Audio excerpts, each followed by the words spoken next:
diggity, diggity dog. Breaking, diggity, diggity dog. Shark. Breaking.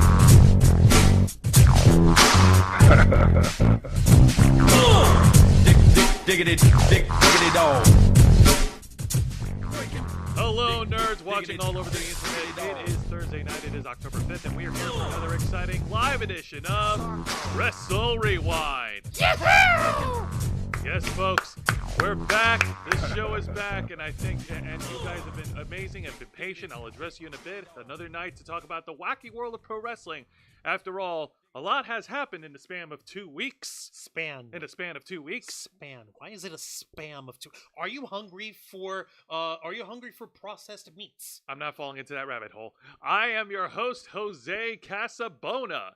I am also I'm the host of this program. I'm also the host, the founder, the content manager, and executive producer of the Ravens Flock. And on behalf of everyone here on this channel, we appreciate each and every single one of you tuning in right now. And joining behind the camera is the host of the Black Files, my tag partner for Wrestle Wrewind, a man who puts in the man hours behind all the videos that we produce on this channel every single week, Mr. Juan Arouse. Thank you for that fine introduction, Jose, and don't you ever forget the Mister. And much like all our other shows on this channel, we are simulcasting on youtube.com/theravensflock and kick.com/theravensflock. Hit the subscribe or the follow button on the bottom right corner of your screen. Click the bell icon to enable notifications on all of our content. Leave your questions and comments below, and we will answer as many as we can while we're live. And if you wish to go above and beyond to support the Ravens flock, whether it be YouTube or Kick, then you can become an Inner Flocker. For $4.99 a month, you will have exclusive access to all the perks that comes with being a member. Juan, explain while I sip on my tea. Sure thing. I say, for all the Inner Flockers we've got in our chat, and I know we have plenty, go ahead and show off those lovely membership badges and custom emojis, letting everybody know that you have stepped forward in our grand crusade to break the Ravens flock free from our shackles of late-stage capitalism and not have to be like slaving away at jobs that we don't like in order to become full-time YouTubers for you.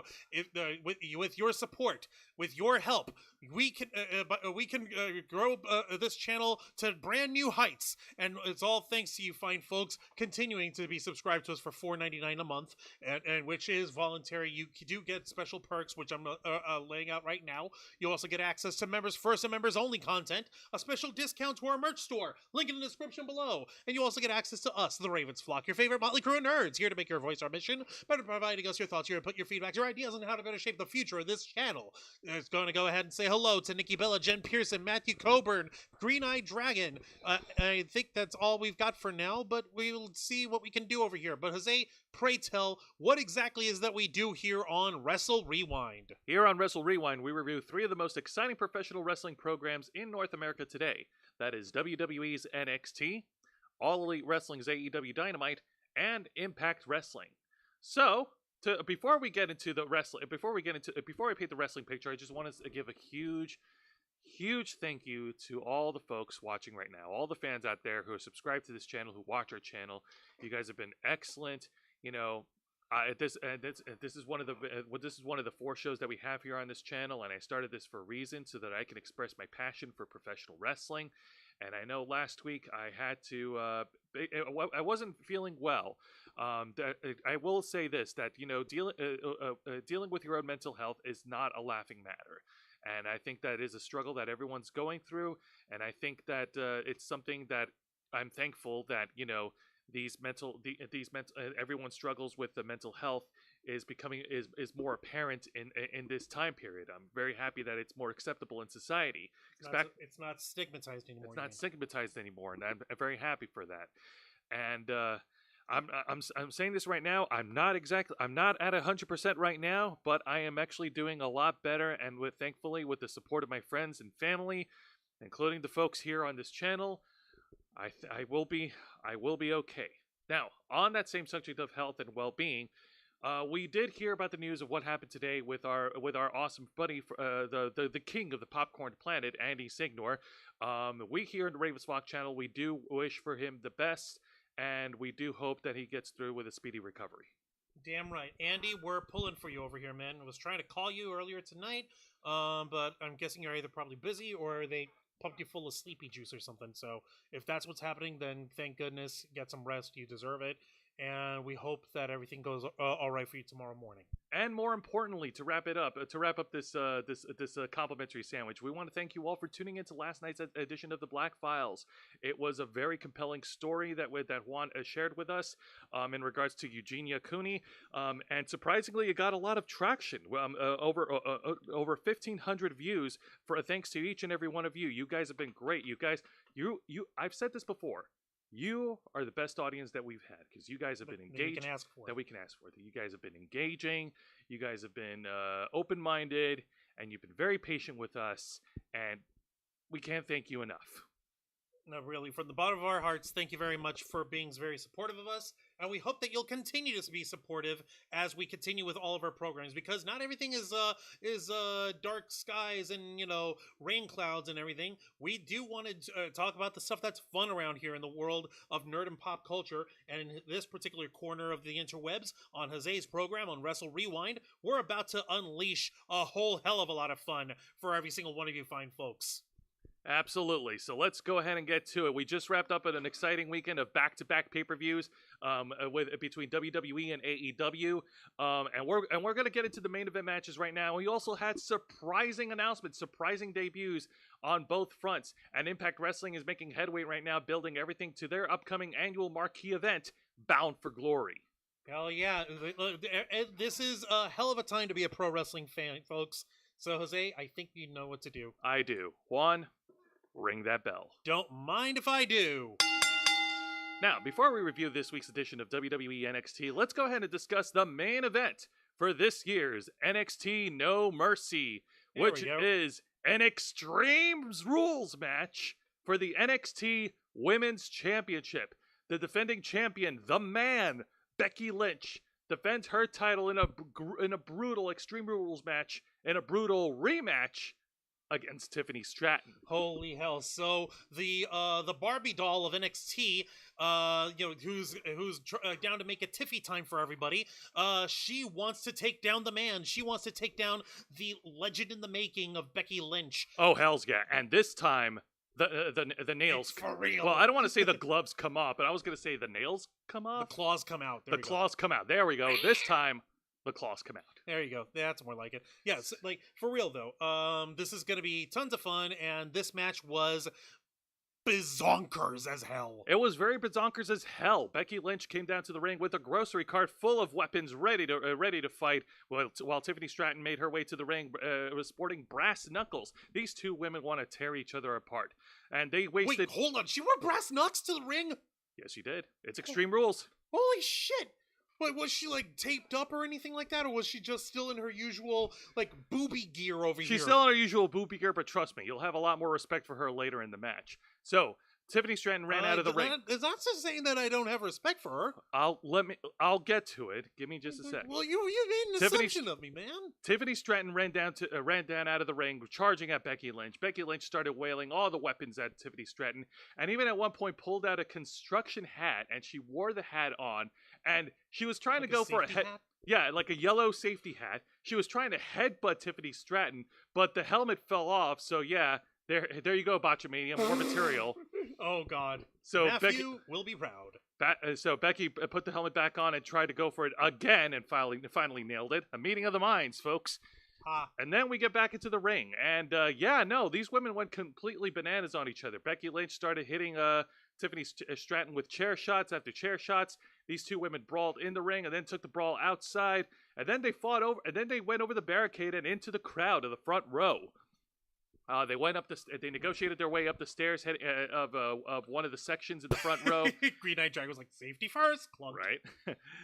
and during the fight, Becky Lynch actually had one of her friends, who's apparently like a fashionista or someone, and he hands her a gold chain, and Becky Lynch uses the gold chain to clock Tiffany Stratton in the head.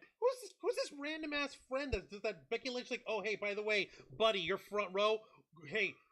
Pass me some of that ice. I'm about to break it upside this bimbo's head. I have no idea who that was because I didn't care for the name, but that was a turning point in the match because that's when Tiffany Stratton started bleeding from the head. Oh no! Oh yes! Oh, so Tiffy time went hardcore. Tiffy time went hardcore indeed, and Tiffy time went pissed. Tiffany was able to turn things around and took the fight back into the ring. Started grabbing all sorts of weapons. She started grabbing steel chairs of her own and started wailing at Becky before bringing out a toolbox and wailed her with all sorts of variety of weapons. She pulls out a cartoonish wrench. What the shit? Starts like hitting, a giant monkey wrench kind of thing? No, it's a giant cartoon wrench, and hit Becky Lynch in the gut with it. And then she pulls out a lead pipe and started wailing at Becky Lynch. Ow. Yep. And then the fight continued. Becky Lynch was able to turn things around by slamming Tiffany Stratton headfirst into the turnbuckle where Tiffany had a chair propped. And then Becky brought in a bag into the ring. Now, normally when it comes to extreme rules or hardcore matches, when someone brings a bag into the ring, it's usually full of thumbtacks, or it's full of Legos, or, as we've observed in Impact Wrestling, it's full of cell phones, right, Juan? Yes. So, I don't know if this is supposed to be... I really don't know how to process this, but Becky Lynch brought in a bag of Barbie dolls and slammed Tiffany Stratton back first with a reverse DDT drop onto the Barbie dolls. Hold on. Whoa. What's up, Wancho? Barbie dolls? Yes.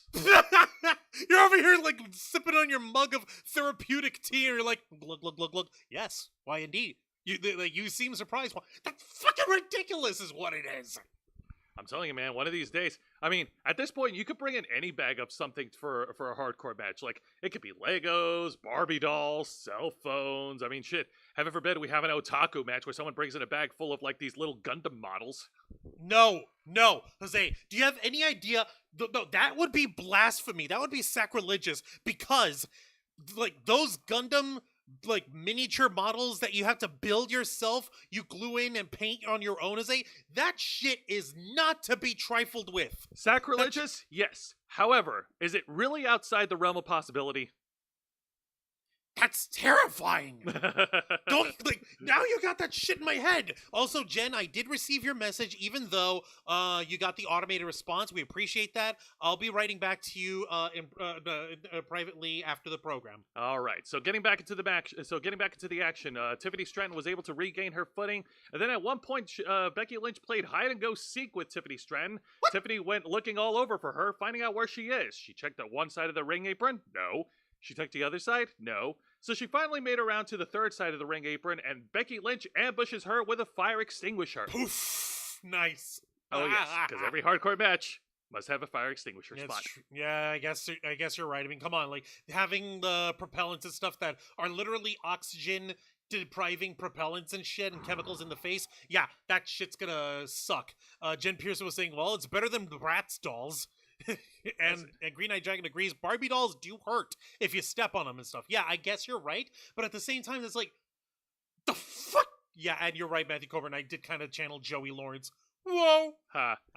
So as they get back into the ring, Becky Lynch starts bringing in a garbage can, but Tiffany Stratton was able to knock her out and hit a spine buster on Becky Lynch, back first, flattening the garbage can, only getting a 2 count. And then we get to the final moments of the match, where Tiffany Stratton goes to the top turnbuckle and she tries to hit the prettiest moonsault ever, only for Becky Lynch to duck out of the way and hit the manhandle slam on Tiffany Stratton onto a pile of chairs to pin and retain. Your winner, and still the NXT Women's Champion, Big Time Bex, the man, the champion of NXT, Becky Lynch. Hell yeah.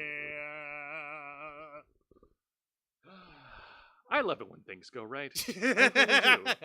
I am very. I love it when a plan comes together. Senpai Drippy, aka Red, aka Ladybug, is in the chat. Hey, up there, Ladybug. Welcome to Wrestle Rewind. I am very zen right now because today was sucky for me. Yeah, they definitely could use some meditation and stuff. But like, suffice to say, this was definitely the right way for the show to end. Yes, indeed. Some would call it very cathartic, very therapeutic. To beat the shit out of your opponent with weapons. Beat the shit out of them. Blind them with fire-extinguishing chemicals. Drop them on a shitload of Barbie dolls pieces. Get a rampage through a barricade by them. You know, I gotta say, I think the fire extinguishers might be gimmicked because I actually took a look at what happens when you actually shoot the fire extinguisher at someone's face. Just to reference, an episode of Evil of Bam where Bam and his crew got stranded on 3 Mile Island by Bam's mom, and Ryan Dunn, rest his soul, he had a fire extinguisher and sprayed Rab in the face, and then the following morning, Rab woke up and his eyes were swollen. Like, it was very, very... Yeah, it is really freaking swelling, and it's irritating, and it fucking hurts. It's a nightmare. Don't do it. I strongly recommend against it. It's freaking horrible. Yeah, they worked with gimmick stuff, and even if you... It's basically like the cans of, like, compressed CO2 air. And even if you want to make the argument that the fire extinguishers are not gimmick during the matches, also remember, they're professionals. They know what they're doing. Please do not take actual fire extinguishers and spray them in people's faces. That is no buenos. Indeed. Now that we've covered the main event of No Mercy, let's go ahead and talk about the fallout, this week's edition of NXT. And the show opens up with the aforementioned NXT Women's Champion, Becky Lynch. All right, so, I mean, come on. Like, what do you expect? She's basically got her victory lap in, like, la, la, la.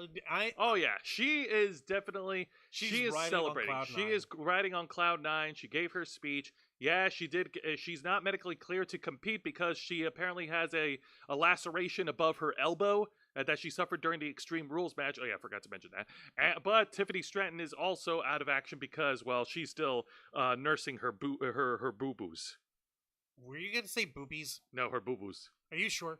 Well, I did also see a thing on I think it was on TikTok where Tiffany Stratton showed off her nice big fat shiner on the left side of her face. She got a nice like shiny hot pink freaking black eye on her ass. So Oh yeah, they went hard. They went hard on each other. It's Green, crazy. Green Eye Dragon over here saying, "Aw, you guys are no fun, ruining like fire extinguisher plans. Would you like to be responsible for like causing somebody like chemical poisoning from the stuff? Please don't do that. It is indeed no bueno. Like, have some sense, Green Eye Dragon. Come on." Like, come on. Do you want to keep your eyesight at 2020 or no?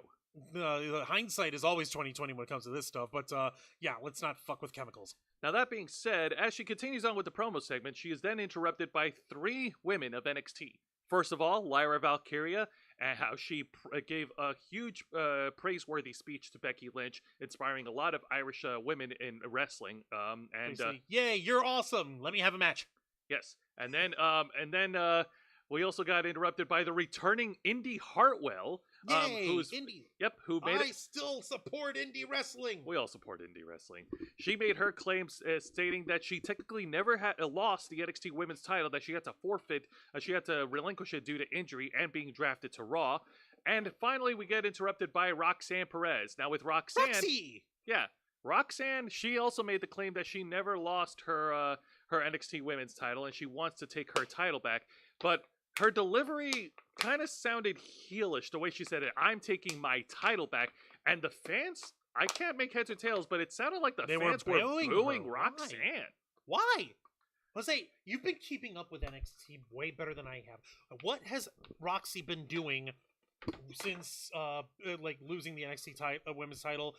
What has she been doing recently that could have possibly warranted like booing from the audience? Honestly, I have no clue. After her program with Blair Davenport wrapped up at the Great American Bash, she's kind of been floundering in the mid card. She was in a backstage promo segment some time ago with Becky Lynch, where she offered to help, but Becky told her to, just stay in the benches and heal up. So maybe like, hold on, did she literally say heal up? Ha. Okay, because I'm over here thinking, I'm saying heal up. Okay, no, I was about to say, like, I thought that she would have actually said heal up, because that would have been like, well, I'm pretty sure, like, Roxanne did not get the message properly, because now she's healing it up. Like a heel, like a freaking bad guy. This could be the beginning of... going, Roxy. This could be the beginning of heel Roxy, and if it is, I'm all for it. Okay, so what did Becky do with these 3 contenders? Well, she decided that the 3 women should compete in a triple threat match, and whoever wins gets to challenge Becky Lynch for the NXT Women's title at NXT's Halloween Havoc Night 1. Yes, unfortunately, this year's Halloween Havoc will be a 2-night TV special instead of a pay-per-view. Yeah, because last year was a pay-per-view. Oh, yeah, you're right. Come on, guys. You did it for Great American Bash. You did it just now for No Mercy. Why not Halloween Havoc? Come on, WWE has lots of money. Like, they can afford it. But you can afford. They probably just didn't have. They probably just didn't plan it properly. I don't know. Probably not. They could probably get away with a lot more goofy, spooky shit. Probably. Who knows? I don't know. Who knows? That being said, the exciting match of the night, it was, in fact, the triple threat #1 contenders match. Lyra Valkyria versus Indy Hartwell versus Roxanne Perez. Holy cow. All right. What do you think of Jade Cargill coming to WWE? Hey there, Mr. Geek Me Out. Welcome to Wrestle Rewind. I gotta say, Jade Cargill coming to WWE is a huge deal. And I can't recall when was the last time WWE made such a big deal of signing over a former AEW wrestler. They didn't, like, the last time that they did that was with Cody Rhodes. But they did it when he made his debut day up. Like, they didn't preview or hype us up. Pre-announce it. Yeah. I don't recall them ever doing that for anyone. Well, it's kind of a big deal, and Jade Cargill is kind of a big deal in her own right. Indeed, she is. Okay, so I see headlocks over here. Yes, there's indie wrestling. Yes, all 3 of the women got a chance to shine, with Becky Lynch joining the commentary team with Booker T and Vic Joseph. Sorry, I've been out of it for a while. And all 3 of these women, they got their shit in, and it was great. It was a lot of fun. Lots of counters, lots of reversals of signature moves from all 3 of the women combined. let's see. At one point, Lyra Valkyria went for her running drop kick through the ropes, nailed Roxanne Perez, but Indy Hartwell caught it, and they brawled at ringside. Vicente Guerrero made his way into the chat. Welcome to Wrestle Rewind, Vicente. Welcome, Vicente. So Lyra Valkyria and Indy Hartwell brawled at ringside, with Lyra getting the better end of the exchange with her combination of strikes, and then Roxanne Perez did a suicide dive on the bottom of through the bottom rope, and the action continued on in the ring. Both Indy Hartwell and Roxanne Perez were brawling in the corner, and Roxanne was able to pull out a pop rocks from the corner, and it looks like she was gonna win. But then out comes Kiana James, the business lady, and caught. Oh yeah, we got more. Sorry, I breezed right through it. Yeah, we got some cool spots. You can see right here, Roxanne Perez jumping up from the top rope, nailing Indy Hartwell with a crossbody, and then we also got another cool spot right here. Lyra Valkyria is on the top turnbuckle, and she hits both competitors with a drop kick. Ow. Nice. Yes, indeed. Now, after Kiana James pulled Roxanne Perez out of the ring, Lyra Valkyria took the opportunity and hit her top rope splash to pin and win. Your winner and challenging Becky Lynch for the NXT Women's title at Halloween Havoc Night 1, Lyra Valkyria. Hot damn. All right. So, incredible. So, Lyra Valkyria, she's going to get to do her thing with her new idol / challenging for the NXT Women's Championship. Now, here's the wrinkling over here. Here's the bit that I've got. Number one, Kiana James interfering. Yes. Okay, remind me, who did Kiana James bust up? She busted up Indy, or did she bust up Roxy? She busted up Roxy during the triple threat match. Okay, so that's where Roxy's headed for this one. All right, so that's going to continue there. And as far as Indy goes, either she's going to continue doing NXT stuff, or she'll head back up to Raw. Which I really want to see. I would like her to come back to Raw and reunite with The Way, because Johnny Gargano is back. Mr. Geek Me Out, I'm going to hide what you put up here for now, because that's later on tonight, okay? Let's not spoil anything, buddy. Indeed. Now, that being said, getting back to it. So, yeah, and as far as Kiana James goes, she actually addressed it in a later interview segment. Oh, Tam Tam's in the chat. Hey, up, Shamanistic. Hello, Tam Tam. Welcome to Wrestle Rewind. Kiana James actually addressed it in a later interview segment, saying that if Roxanne Perez wants a shot at her, she has to get through an opponent of her choosing. Kiana James has called up the Empress of Tomorrow, Asuka, to face Roxanne Perez next week. What? What? Yes. Hold on. Asuka? Asuka. Next week. Asuka's going to be at NXT. That's right. Asuka, the former NXT, SmackDown, and Raw Women's Champion, and the former WWE Undisputed Women's Champion, she is returning to NXT. You got to be freaking kidding me. I don't believe it, man. Okay. I gotta see this. I gotta see this. Oh shit, you're right. Oh my god. I'm not looking for that, Asuka. No, god dang it. Oh, Juancho, you such a weeb. No, I was over here trying to find photos. Just find that one. That one's fine. Don't be picky about it. I was trying to find one. Okay, chill. But yeah, for folks who don't know, WWE superstar Asuka, hailing from Osaka, Japan, she's one of the most decorated Japanese wrestlers in pro wrestling history. She made her start in NXT in 2015, and she made her start in a big way, being one of the longest reigning undefeated NXT Women's Champions in WWE history. And, of course, as you could tell, she's also a longtime player of the game. I believe she was in different Japanese promotions for a long time before making her way stateside. Absolutely. A former Raw, SmackDown, NXT, and former undisputed WWE Women's Champion. And she's also a former WWE Women's Tag Team Champion. And she also won the... actually, no, she didn't win the Royal Rumble. My bad. No, she didn't win the Women's Royal Rumble. I don't think so, actually. But she was in different promotions over here. She was on the independent circuit in Japan. She was in Pro Wrestling Wave from 2008. I remember now. Asuka was the 2020 Money in the Bank winner. There you go. Let's see here. And then she made her way to the indie circuit over here for a while. If I'm not mistaken, Asuka actually started professional wrestling back in 2004 to 2010. But I believe she actually Took some time yeah, off. took time off over here, I guess, for family stuff. But then she returned with the Fiery Vengeance in 2008 and 2010 to 2015. And she had basically been all over the place. She's been in Reina Joshi Puroresu right before making her way straight to NXT in 2015. It's definitely awesome. Now, of course, prior to 2023, her time in the main roster has been it's been hit or miss, but 2023 has definitely been like her year in terms of her traction, her star power, her stock has been raised since since making her return at the Royal Rumble, and you know what? Her coming to NXT next week, I'm all for it, and I can't wait.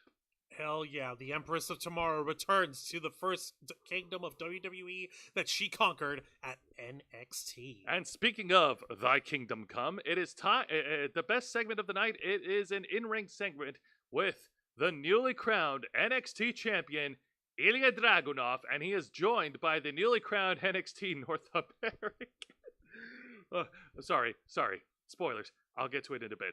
The newly crowned NXT North American champion, Trick Williams, and the former NXT champion, and hey, check it out, former NXT North American champion too, Carmelo Hayes. All right, so all three of these men have at some point held some combination of the two championships that they're each carrying over here. So fan-fucking-tastic. Absolutely. It started off with Ilya Dragunov first coming to the ring, and he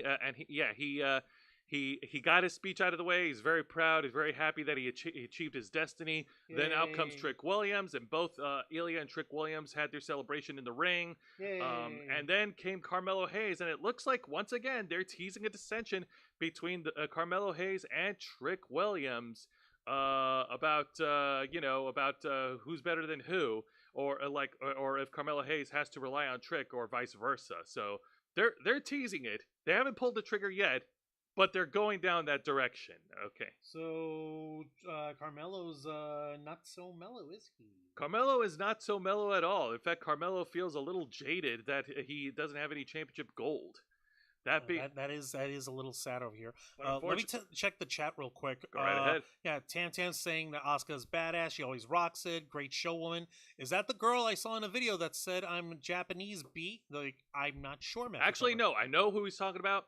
That is actually Io Sky, who said that in NXT. Oh, Japanese bitch. Oh, yeah, that's right. Haha. Yeah. Vicente Guerrero, Triple H and Vince taking the big names from Raw going to NXT.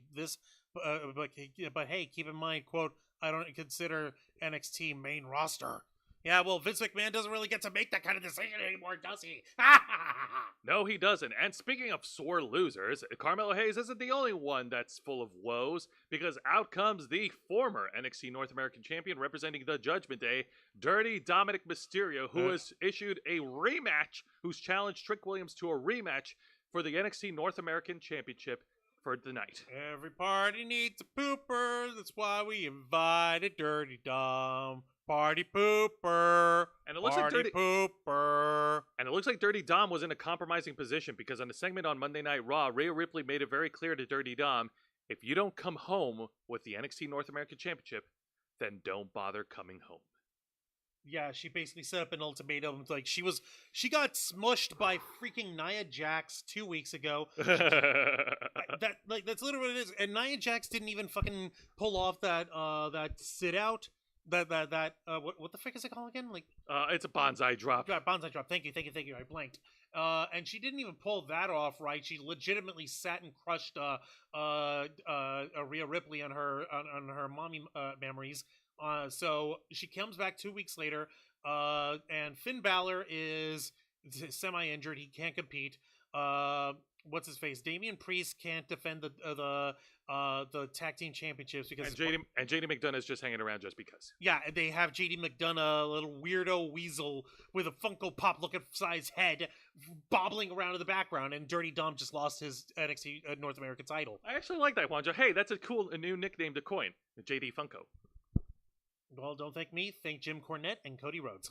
All right. And Matthew Cobra's saying he doesn't know modern wrestling. It's okay. Don't worry about it. That's why we're here to talk to you about it. To educate. Speaking of which, the son of Rey Mysterio added more fuel to the fire by taunting Trick Williams and saying, hey, Trick, listen, man, you're 6'4", you're 240 pounds. You're the North American champion. Why are you still in Carmelo Hayes' shadow? And that's when Trick Williams, Carmelo Hayes offered to be in Trick's corner for the main event, but then Trick declined the offer after hearing Dick. Yeah. Wow. What a jerk. What a little bitch. How dare he? He fucking went there. He knew that this was going to set off Trick Williams. Like, okay, you want this? You got it. Bringing it on. How fucking dare you? Like, okay, god dang it. I knew exactly what he was doing. It's pretty fun. You'll love it.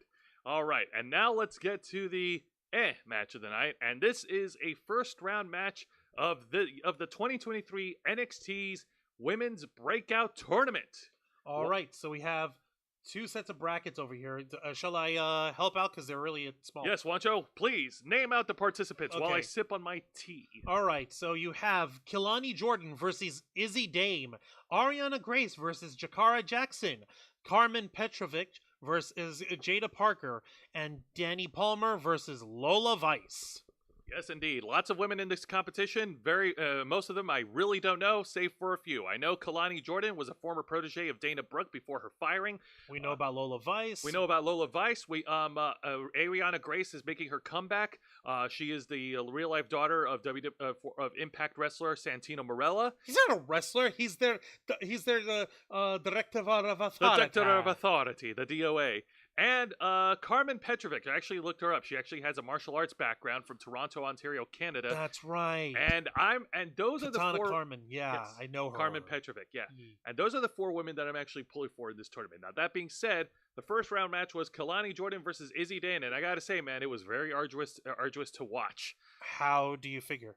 Half of the match was basically nothing but wrist holds after wrist holds and Canadian backbreakers by Izzy Dane, and it was so boring to where the fans started chanting, "Izzy sucks."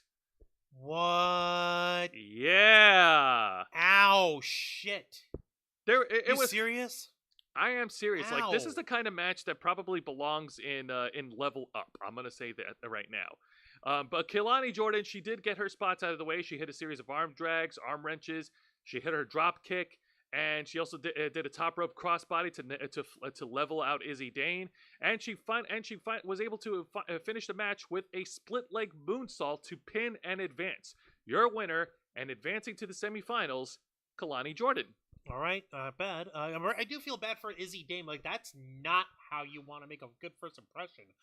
Ouch. No, it's Kibbles. not. I think she still needs a little more time in developing her craft. Exactly, yeah. Vicente Guerrero in the chat, when Rhea says win or don't come home, most guys, including Dominic, will take that to heart. Dirty Dom might go Nick Gage light version to get that North American title back. Yep.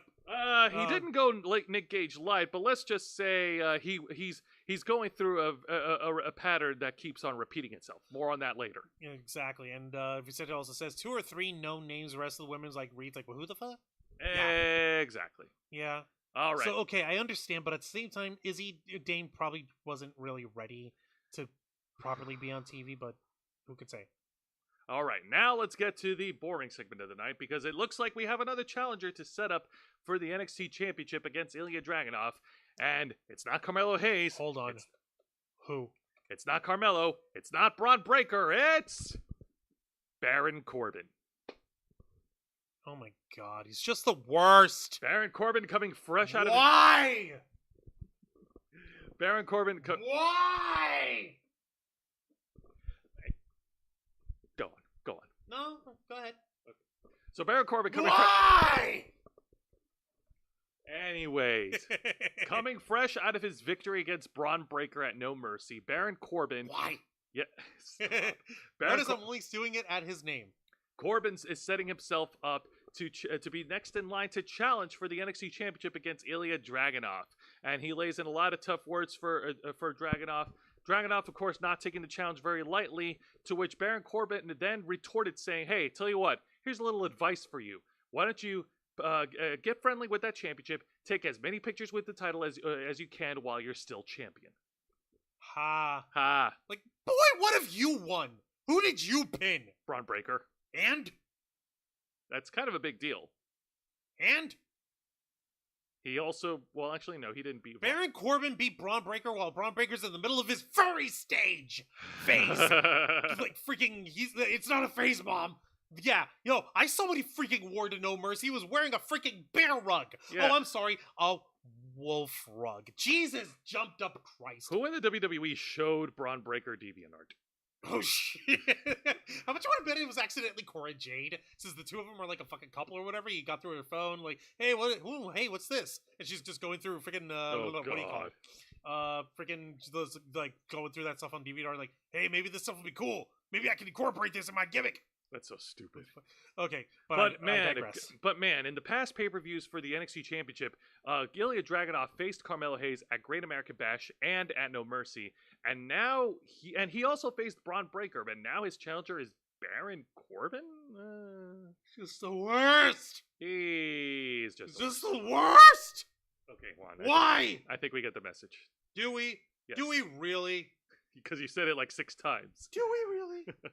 All right, now let's get to the main event. And yes, this is a rematch for the NXT North American Championship. And this time the stakes have never been higher. It's Carmelo Hayes versus Trick Williams for the NXT North American title. Excuse me? Trick Williams versus Dominic Mysterio for the NXT North American title. And if Dom loses, he is out of Judgment Day. Oh, that's gonna be bad. Where do the stakes go, though? I want my steaks. Well, listen. K-Storm made this amazing, like sort of curry style peanut butter sauce, with chicken and mushrooms in it over white rice tonight for dinner. it was very delicious. It was really tasty. But now that Jose mentioned steaks, because he said the stakes were never higher. Okay, how high do I have to go to get my steaks? Do I have to go 10 feet? Do I have to go 20? How big of a ladder do I have to climb up? You'll have to climb a certain ways, but for Dominic Mysterio, thankfully he doesn't have to climb because he brought his buddies with him. Oh, you gotta be shitting me. Yep, that's right. During the match, out comes the Judgment Day. Because heaven forbid Dominic Mysterio wins a match on his own. Rhea Ripley, Finn Balor, Damian Priest, and JD McDonough all are at ringside. And boy, oh boy, okay, forget about the stakes. They pretty much stack the odds against Trick Williams. Why could we forget about the stakes? Why would you do that? Because mommy said no. But mommy likes meat. She's a beefy mommy. How could she not like steaks? So after some underhanded tactics from Judgment Day at ringside, Dirty Dom was able to regain control of the main event, hitting with a series of Guerrero callback moves, hitting the Tope Atomico from the ring apron, hitting the Three Amigos, and he also hit the 619 on Trick Williams, and it looks like he was about to put Trick away with the frog splash, but then Trick was able to roll out, hitting the running knee to knock out Dominic Mysterio, and then we get the dirty finish. The referee's distracted, and Rhea Ripley slides in her women's world title, where Dominic grabbed Trick Williams and hit Trick with a DDT onto the championship belt, but Trick was able to kick out after 2. Oh no! It wasn't enough. How much dirtier does Dirty Dom have to dirty up? And where did my stakes go?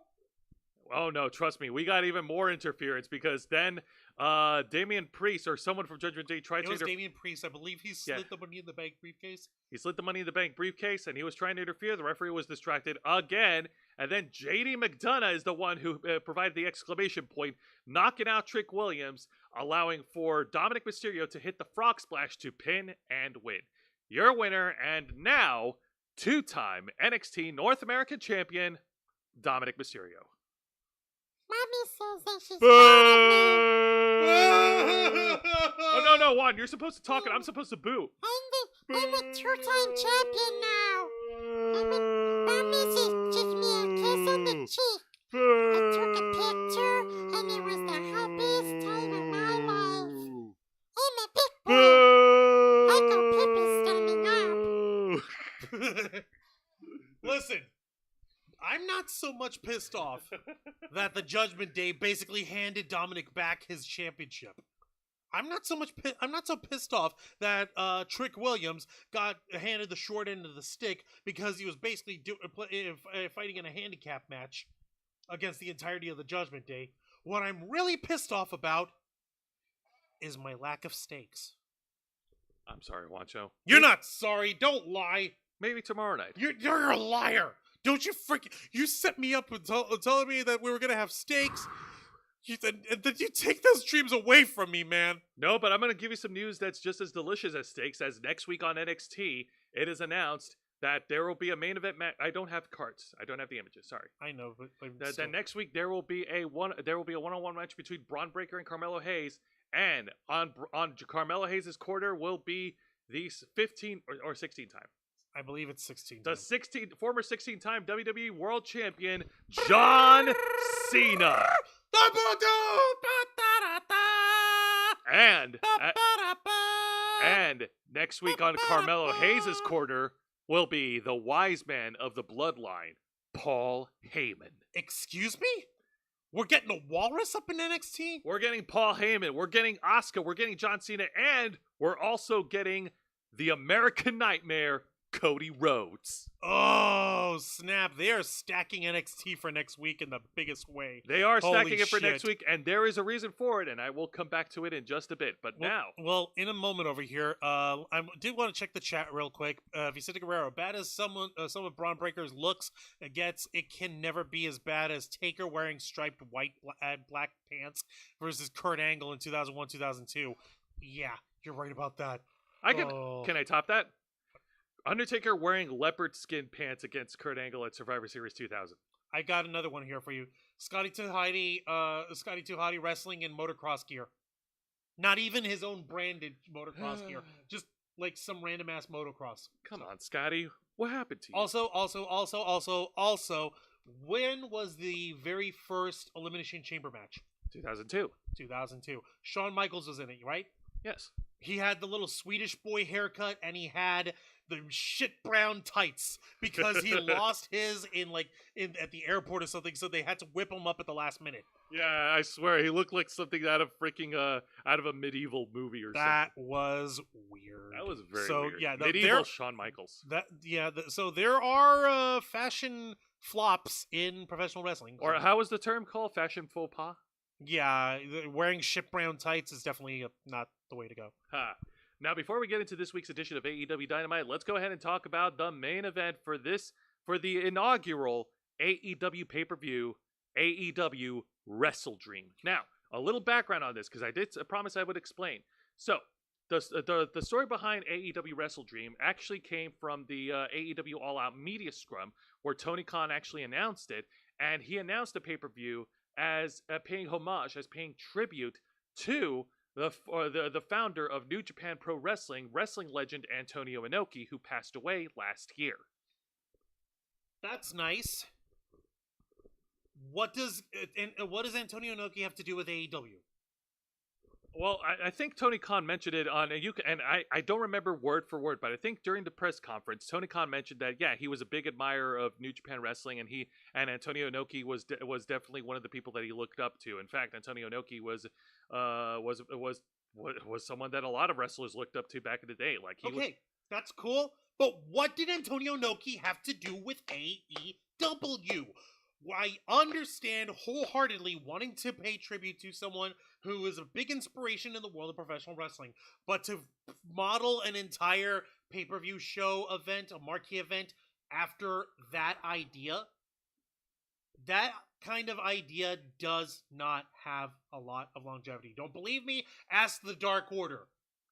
Remember how the Dark Order was supposed to be evil, squirmy, swivelly guys, and then unfortunately Brody Lee passed away. They just stuck together to, oh hey, remember Brody Lee. Now where's the Dark Order? They stuck together, remember Brody Lee. They helped Adam Page on his journey to... Because Adam Page so totally deserves help. This was before he buried himself. He was still an alcoholic. Yeah. But go on. But getting back to it, the point is, that was the inspiration, that was the reason, that's what came out of Tony Khan's mouth. Okay. Go on, please. And look, if there's someone that knows more about the info on WrestleDream than I do, that can provide other reasons, More context, please. More context, please. I'd be more than happy to welcome it here on the chat. But for now, let's talk about the main event. And this match, surprisingly, it's actually for the AEW TNT Championship. And So not the world title. not the world title. So the world champion isn't the star of the show for this event? No, at this time the focus is on the TNT Championship, and it's being contested in 2 out of 3 falls match. Okay, Vicente Guerrero over here. Yeah, you're right. And Antonio Inoki was the founder of New Japan Pro Wrestling, and New Japan and AEW work together very loosely. There is a connection. There's a connection that Tony gave. Very loosely. That's still like a very. It's still freaking flimsy to me, but sure, what the fuck ever. All right. So this 2 out of 3 falls match between the defending champion Christian Cage versus Darby Allin, the hometown hero, since AEW WrestleDream takes place over in Seattle, Washington. All right, fantastic. So we have a hometown hero, Jackass Boy, who's also straight edge, versus the champion who hates fathers. Yes. He hates dads. Okay, whatever. Hang on a minute. I gotta check your pulse.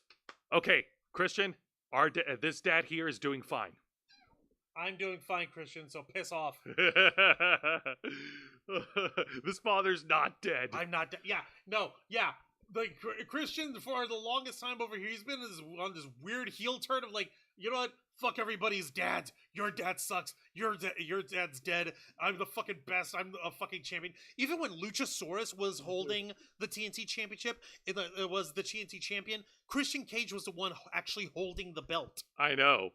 What the fuck is that all about? It's so weird. What is he scared of trying to go after MJF, or who's got the international championship right now? It's not the Monster. internet? It's Ray Phoenix. Ray Phoenix.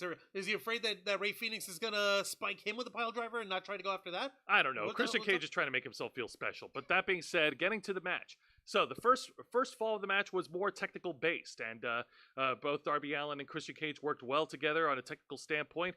Darby Allin was able to get the first fall, hitting his technical pin called the Last Supper, which is like wrapping your opponent's legs in a figure 4 and then arching all the way back to keep their shoulders pinned. I thought that looked really awesome. Oh, like arching over, like you're arching your ass, like your body over them in like a reverse figure 4 pin. Oh, okay, I could dig that. Yes, and then we get to the second fall of the match. Yep. I like technical wrestling. They should have a little more of that. Yes, indeed. Now the second fall of the match was Nikki, spoilers. No. Yeah. Come on, let's savor the moment. Savor the moment. We're gonna get to it. And then the second fall, Christian Cage was able to get the better of Darby Allin when they brawled at ringside. And then, I kid you not, this spot is so cringe. I'm glad I didn't screenshot it.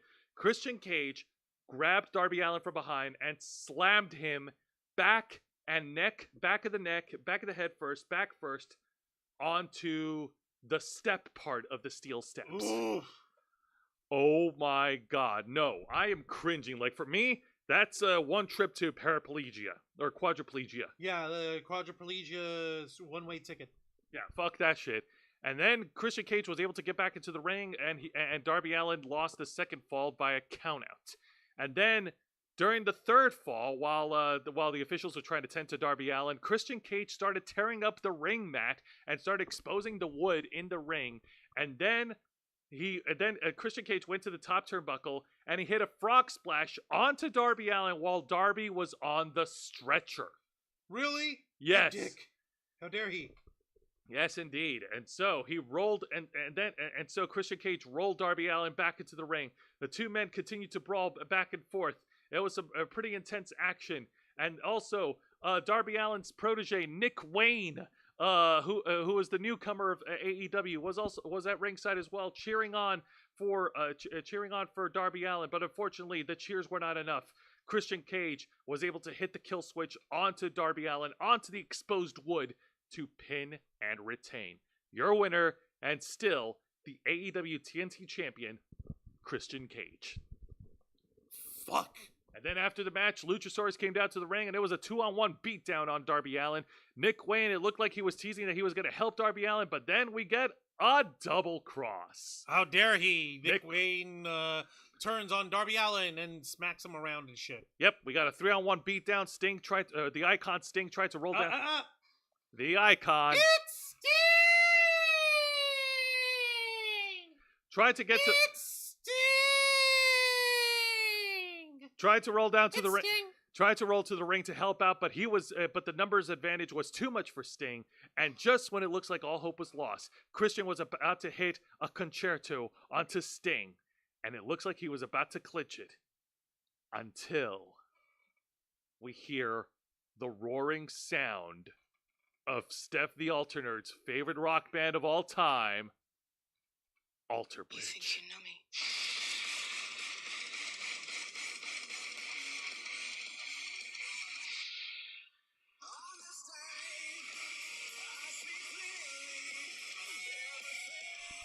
You don't have it? Yes, we have it! The man himself! The Rated R Super Superstar! former WWE World Champion Edge, now going by his real name, Adam Copeland, has debuted at AEW WrestleDream and has stopped Christian Cage in his tracks. Yeah, boy! The fans of Seattle, Washington came unglued. The Rated R Superstar Edge is in AEW. In case you can't tell, this is kind of a big deal. Why do you think I'm still playing the music over here? And why do you think I'm still going nuts with the graphics? 'Cause Hells it's a yeah. big fucking deal, people. Yes. Also, you better tell Steph that we're playing some Alter Bridge. Steph is dead asleep. She's pulling double duty right now to help. I know. I'm being a dork. But yes, it is true, folks. The Rated R Superstar Edge, now going by Adam Copeland, is all elite. Oh my fucking god. Oh, actually, you want to know something funny over here? You're gonna laugh at this. While reviewing the finale of this pay-per-view on the Jim Cornette Experience, Jim Cornette actually made one hilarious ass observation. You're gonna love this. I don't know if you actually saw it yet, but I did. Like, And what's the observation? Jim Cornette's observation was like, okay, so the entire time that this entire big WrestleDream pay-per-view was built up to celebrate the legacy of Antonio Inoki, who else should come to the rescue at the last minute with a big debut than another guy who's got a pelican jaw just like Antonio Inoki, Adam Copeland. Jim Cornette was trying to fit the square peg in the round hole the same way I've been doing when you, and even with the help of Vicente Guerrero, were trying to explain to me how the fuck this is supposed to have anything to do with AEW. Okay, yeah. I've got no issue with Adam Copeland wanting to do one more big run and do something different, go out of his comfort zone. If this is what he wants, this is what he wants. I ain't got a bug on him. That ain't it. That ain't even the issue. I'm not an issue with that. My issue was the whole thing of the theme of WrestleDream. I get it, Tony. You're a special boy who can buy the specialist of toys. Enough already, you silly freak. He sent in the chat, Christian wearing the belt while Luchasaurus was the actual champ is the same as Shawn Michaels in 1984 wearing the IC title belt while Diesel was the one who won it. Every time the ring mat gets pulled off, it reminds you of Masada versus Jude Kasaki from Freedoms in Japan. You're damn right it does. I remember that over here. We went from it's Sting to it's Adam Copeland. Adam Copeland, motherfuckers. Oh no, Juancho, you want to know what's more sillier than that of the idea of WrestleDream? What? In the AEW WrestleDream media scrum, Tony Khan was at the press conference and he had the same ref scarf of Antonio Inoki. He would.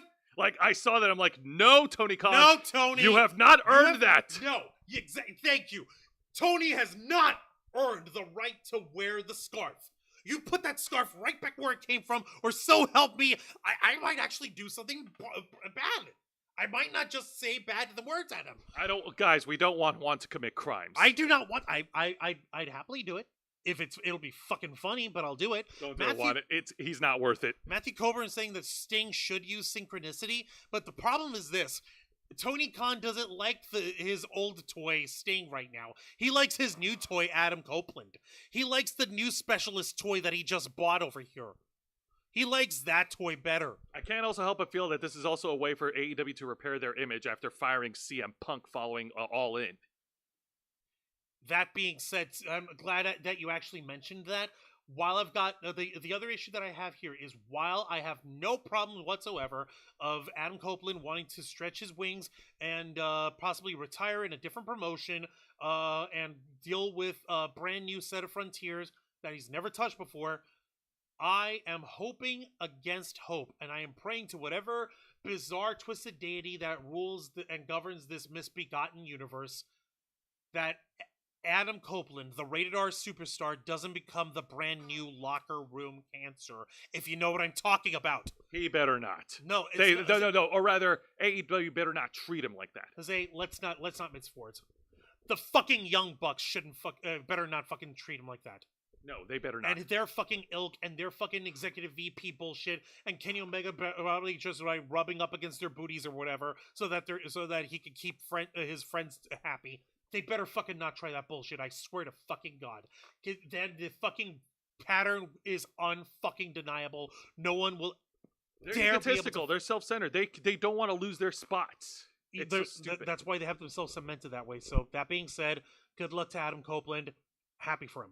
Hells yeah. Now let's go ahead and get to this week's edition of AEW Dynamite. Like the boom, hit the fuse, Dynamite! And it's a very historic occasion for them because it is their anniversary edition, their 4-year anniversary of AEW Dynamite. Good for them. Yes, Yay. indeed. I don't have a AEW anniversary thing, do I? No, because fuck it. Fuck it. That being said, the show opens up with a one-on-one match for the AEW International Championship. Speaking of the Bucks, the defending champion Rey Fenix goes one-on-one against the balding Buck, Nick Jackson. Oh, so we have a young Buck in the middle of the match here? Yes. Okay, fantastic. This is a perfect time for me to go take a piss break. You think I'm kidding? Oh, I got you. You think I'm kidding? Do you? Do you think I'm kidding? I'm not kidding. All right, so there's really not... Check the mics first. Yeah, please do. Testing, 1, 2, 3. All right, so there's really not much for me to say about this opening match. It was a spot monkey fest, and these two guys complement each other.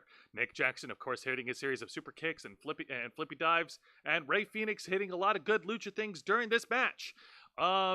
This did go past a commercial break. Nick Jackson was able to gain some momentum, and after some more back and forth action between the two, surprisingly, there was no outside interference, no dirty finishes or nothing. Rey Fenix was able to win by rolling up Nick Jackson to retain.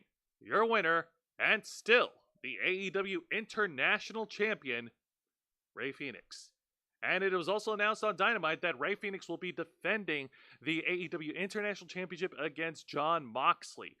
And that's something I want to discuss right now while Juan's taking his break. Like, Jon Moxley, despite being sidelined, he was able to do color commentary on WrestleDream. All right, I'm back. Is the match over? Yes, the match is over. Okay, cool. Who won? Rey Fenix. Cool, I don't care.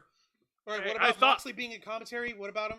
No. A little thing I wanted to bring up. Like, during WrestleDream, in one of the matches, I think it was with Bryan Danielson, Jon Moxley was tearing it up on commentary. Like, the fans loved it. Like, he was just saying whatever the hell he wants. Blackpool Combat Club over here. He was just swearing, and he was saying whatever the hell he wants.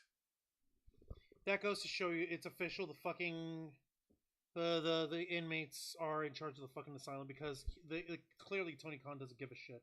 No, you don't. That being said, Jon Moxley is apparently going to be challenging Rey Fenix for the International Championship next week on AEW Dynamite Title Tuesday. Haha, next week's Dynamite will be on Tuesday. Gee, I wonder who came up with that idea. What is this? Is this like a counter-programming thing? Whoa. Oh, wait, no. I remember. I actually did read the shit. Apparently, they're not just doing it Title Tuesday because, they wanted it on there, but didn't they get preempted on Wednesday night? Yes, they did. I think it was probably for another show or for sports. Yeah, but more importantly, isn't next Tuesday Tony Khan's birthday? Oh, yeah! Yeah, you silly pubic fro-head looking motherfucker. Oh, Juancho, do you have something special planned for Tony Khan's birthday? Yeah, sure. Shove my foot up his ass. No, born October 10th. Wow, the specialist special boy is having a special on his specialist special day. You don't have to run him down. down. Isn't that so special? Well, you don't have to run. The specialist special boy is showing everyone how special he is. Am I the only one who sees this shit? I see the shit too, but come on, you're better than this one. No, I'm not. I can be petty if I want to. I can be very petty. I can thumb my nose at this motherfucker all I want. I can bite my thumb at him. I do bite my thumb at you, sir. I do quarrel, sir. This little fucking scrawny ass pubic fro head coked out dweeb. I can easily fuck him up. I don't give a shit. Yeah, happy birthday, motherfucker. Come catch these hands. Just like the cover of Jose's thumbnail, they're rated E for everyone. Thank you, Juan. You actually made my night. God fucking damn it. I swear to God, in heaven and earth, if there is one, I swear it's the pretension. How can no one see that shit? It's a circle jerk fest for one rich boy who never got laid. We're going to talk about more about that after the review, getting to it, let's get to the exciting match of the night. Real quick, before we do, in the chat, Vicente Guerrero, actually, Matthew Colbert saying copycat. I don't remember what that was for. I think it was for Tony Khan wearing the Inoki scarf. It's a sack of shit. Vicente Guerrero, wonder how the crowd chants go if we get Adam Copeland versus Adam Page or Adam Copeland versus Adam Cole. Dueling Adam chants? If they start shouting Adam while they're all in the ring, that's going to be very confusing. Let's go, Adam. Let's go, Adam. That would actually be fucking funny. Vicente Guerrero also said John Moxley must have listed some Vampiro commentary from AAA and Lucha Underground. Mox and Vamp would be an epic commentary team. I haven't heard Vamp do commentary on the AAA, but yeah, okay. So, Vicente, I don't want to book Tony Khan versus CM Punk in a shoot. I would like to book Tony Khan versus Juan Arouse in a shoot. I don't give a shit. I don't know, man. Winner gets control of a fucking W. I don't know, man. He's got the Jacksonville Jaguars as his bodyguards. Sure. He can suck my fucking Jacksonville jack-offs. He's got his English soccer team, too. Motherfucker, soccer ain't even a real sport.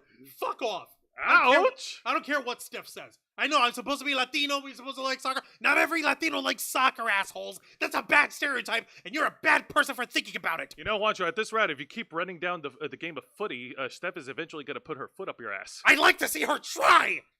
That being said, let's go ahead and talk about the exciting match of the night. Yes, and please. This is actually an AEW women's match. We got Toni Storm versus Sky Blue. All right, so Toni Storm, she has gone full diva. She's gone full. How would you describe it, Juan? You got it right the first time. Full tilt diva. She is gone banana balls. So it's not just that she's gone diva. She's gone like cuckoo diva. Think Chelsea Green's gimmick of being the hot mess put together with like a fashionista style of like Goldust as being a movie star thing. Okay, I can see that. Except, without the gold face or the weirdness or the bodysuit. Man, now I'm thinking that now I want a mixed tag team of Goldust and Toni Storm. Thanks, Juan. We can't have that. We can have Dustin Rhodes and Toni Storm, though. Yeah, that's true. Yeah, Vicente Guerrero's over here is like, I'm more of a boxing guy over soccer. Whatever the sort of fight is, I will take Tony Khan. I don't give a fuck. Steph has chili oil cactus for that. Ooh. Chili oil cactus? Okay, that's fine. You know what I have? That I could take Steph with? Height. You're an idiot. Short people got no reason to live. I'd like to see her try. So the match, she was used to do martial arts, and so did I. So we're both diminished. I don't give a fuck. So the match starts off with Toni Storm getting the upper advantage, just throwing Sky Blue around like a rag doll. Wait, I believe you sent me something regarding Toni Storm. Yeah, the vignette. We'll talk about that after the match. Yeah.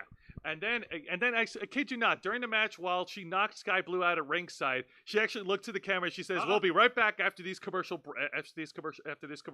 after a word from our sponsors. That was like, excuse me, what the fuck, woman?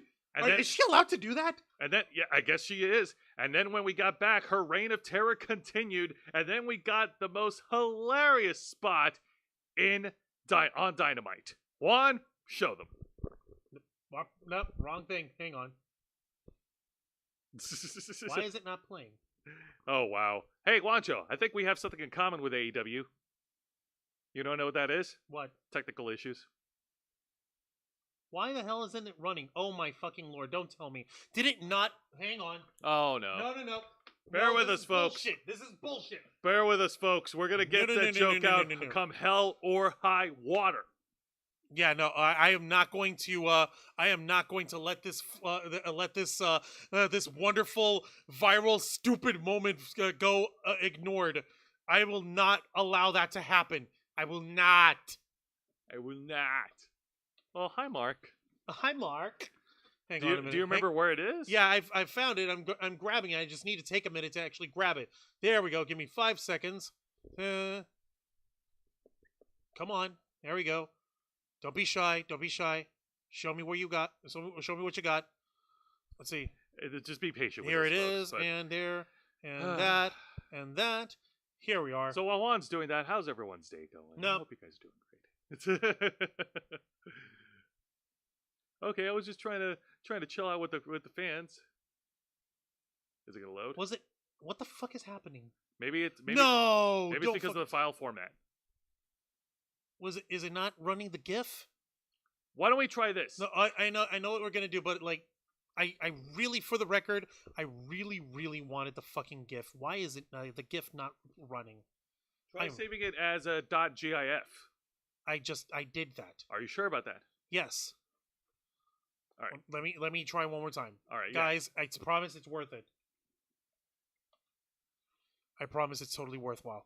All right, here we go. Let me see if this will. Let me see if this will do it. Excuse me. I don't think so.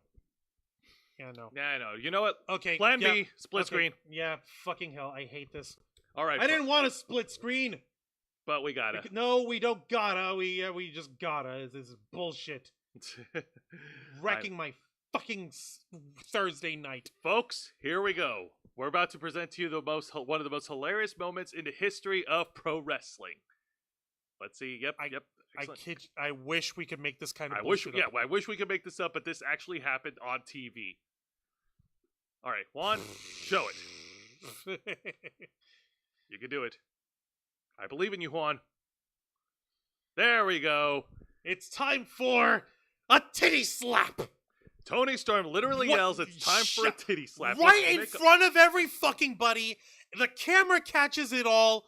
It was fucking ridiculous. You see what I'm talking about with the makeup over here, the hot mess thing that. And Chelsea if you Green scroll did? down, there's another GIF of Tony Storm delivering the titty slap. Actually smacking Sky Blue, the knife edge chop directly over Sky Blue's chesticulars. Ow! It sucks. Damn. I would not want to have boobies and have them smacked like that at all. That would be a nightmare. What the hell just happened? I don't know. Sorry man. about the ring bell. That's not supposed to happen, folks. We didn't finish the show. No, you're right. But now getting back into it, but yeah, then afterwards, we get to the match finish. Tony Storm hits her Storm Zero to pin and win. Your winner, well, Tony Storm. What the shit, man? Yeah, I like, okay. Yeah, Tony Storm, she was clearly dominating the match. And, Sky Blue, she's like the scrappy, sexy young up-and-comer and stuff compared to Tony Storm. But at the same time, it's like, what? Yeah, and the reason why is Tony being batshit? I don't know anymore. Now, Green Eyed Dragon asked a question. Why is that a thing? That's because it's part of Tony Storm's character. She's unhinged. She's unhinged to the point where she can literally say and get away with that kind of shit. Yeah, no, I suppose. It's crazy. It's part of her character. It's part of also AEW letting their talents getting away with a bunch of shit because that too. What the hell is censorship anymore? Who knows? Exactly. Yeah, the Storms are always ruining a Sky Blue day. Nice one, good one, Matthew Coburn. And now we get to the exciting. Hold on, you said we were gonna mention the thing about this. Yeah, because that's the exciting segment of the night. Oh, is it? Yes, really? it is. Okay. Yes, it is. What? And it looks like it was it looks like it's the final installment of Tony Storm, the portrait of a star. In this video, she's in her bedroom with RJ City, who's another member of the staff of AEW, and he's just witnessing a freaking train wreck of a woman. She's throwing shoes at him. She's just ranting and rambling, saying no, I'm the greatest. I'm the best of all time. And then she just kept ranting on and on and on and on. RJ City tried to calm down Tony Storm and saying listen, You're not that old, okay? And she's like, Who said anything about old? What? oh no, then Tony Storm saying like, you're right. I'm not old. I'm timeless. I'm timeless. I'm timeless. And it was Excuse so me? bizarre. What the fuck? What is this woman smoking and where can I get some? I have no idea, but I love this new character of Tony Storm. It's great. It's fucking insane is what it is. I mean, come on, man. We've seen so many wrestlers now in AEW coming in looking like all decked out with like punk rock clothes and metal studs and all that stuff. Ruby Soho, Saraya, Tony Storm. And you know what? Tony Storm going into this character now as this delusioned diva who's trying to remain timeless and she's trying to be a star. That's actually pretty refreshing. Okay, no, I see your point there. I see your point. It's just so fucking out of left field. That's something so sports entertaining. It is sports entertaining, Juancho, but you know what? There's only one thing you can do. Chin up, tits out, and watch for the shoe. Ah! I can fucking throw my own sandals at me. Give me those back. Go grab the other one. Okay. That was not cool. That was not cool. That was not scripted at all, people. That was not real. Oh, hey, that's another thing we have in common with AEW. None of our stuff is scripted. Okay, I'm over it. All right. Now let's get to the match of the night. And honestly, I think this picture pretty much says it all.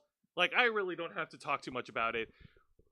The former AEW TNT champion Wardlow made his return and destroyed Griff Garrison with his Powerbomb Symphony.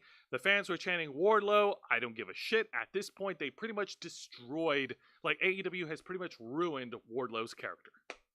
So Wardlow, he's back, but He came back, he powerbombed, he pinned, won, and then left. Like, thanks for coming. what? Okay, I get that you're not into him, and I know that he's cooled the hell down, but at the same time, is that really worthy of this much ire, Jose? Here's the thing. This is not the fault of Wardlow, but AEW really dropped the ball in pushing him as a big star. Like in AEW's quest to form their own identity and pushing their own talent, Wardlow is an egregious example of AEW, fucking it up with pushing fucking up royally with pushing their stars. Like he had a great program with MJF splintering away from him in 2022, and then he was having a singles push in winning the TNT championships, but his title reigns failed to make any kind of waves in AEW, and he's just had lackluster feuds. Like he kept going down and down, falling all the way down to the bottom of the card. And it's reached a point where what's left of Wardlow now?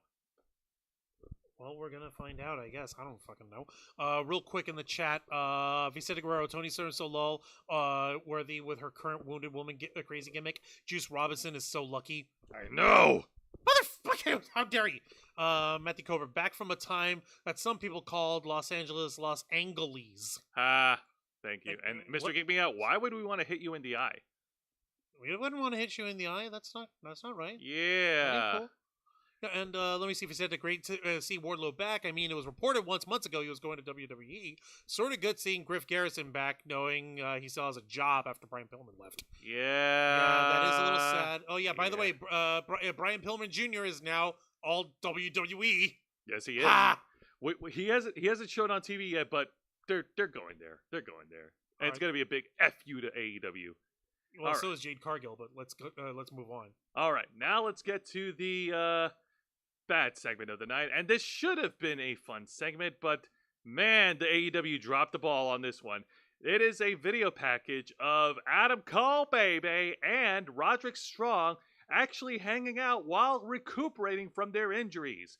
Roderick Strong recuperating from his injured neck, while Adam Cole's recuperating from his ankle injury.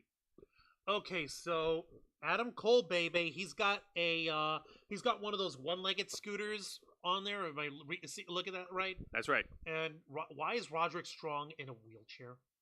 I don't know, man. His neck isn't that busted up. We saw him wrestle with that same bullshit freaking sponge around his neck of a neck brace, motherfucker. Don't tell me that it's gotten this bad. Okay, only one of these guys is actually injured, and it's not the guy in the wheelchair. And who are these two other chucklefucks again? I don't know. They're the Kingdom, Mac Taven and Mike Bennett from Impact Wrestling, but who they were from Impact Wrestling, but now they're AEW Okay, why should I care? because you shouldn't. Okay, yeah. The focus Wait, is hold on. You said Mike Bennett's here? Where's Maria? nowhere to be seen. Okay, then I really shouldn't care. So, anyways, the story is more focused on Adam Cole and Roderick Baby. Strong, and Roderick Strong rekindling their friendship, and they go through this whole video package of them having a great time. It was awesome. It was great. They told a compelling story. It was great for them to catch up. Adam Cole has to leave. They make it all dramatic and stuff, and it was great. Video production quality, great work on the camera crew, except the audio was absolute crap when they aired it on TV. And the only way to hear it crystal clear is on Twitter. You gotta be fucking kidding me. Wait, they didn't even put it up properly on their YouTube channel? Let me find out. Live research, courtesy Live of the Ravens Club. research. Yeah, no, let's find out. Let's fucking find out. Because that's some bullshit. But that being said, like, how the hell do you mess this up? Come on, AEW. You cannot be this incompetent. Yeah, they can. We've seen them be this incompetent. Oh, there it is. Is this it? Yeah, Adam Cole Feng Shui Master. Yep. Let's see if they fix the audio on their socials. Idiots. All right, well, after I get past the thing, give me a minute. Just skip the ads. Yep. All right. Okay. They fixed it. So they fixed it for the social media, And but for it was online use, but man, it was crap when they aired it on TV.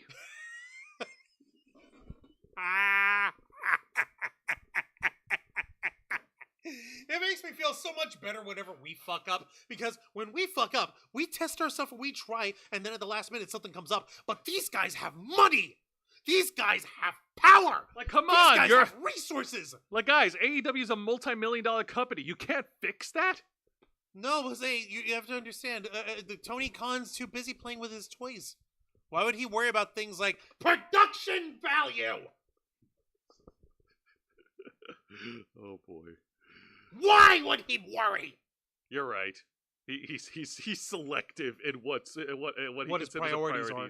What his priorities are. Yeah, it's called, he selects whatever is the shiniest thing in front of him. But now we get to the main event segment, folks. Everyone's waiting for it. The fans are waiting for it, and we finally hear from the rated R superstar Adam Copeland. Oh yeah, let's see what the multi-time world champion / Hall of Famer, who can't mention which Hall of Fame or which championships he's been in because he spent 25 years at that one company.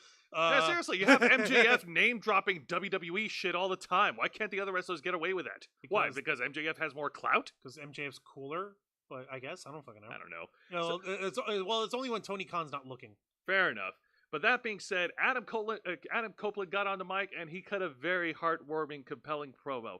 He actually mentioned that he actually had a discussion with his family, with his kids, with his wife Beth, and Beth Phoenix, Beth Phoenix, and he was actually deciding how he wants to spend the rest of his years after, like, without name dropping WWE, after being done over at the other promotion at WWE. And he has decided that he wants to finish off his career. Hold on.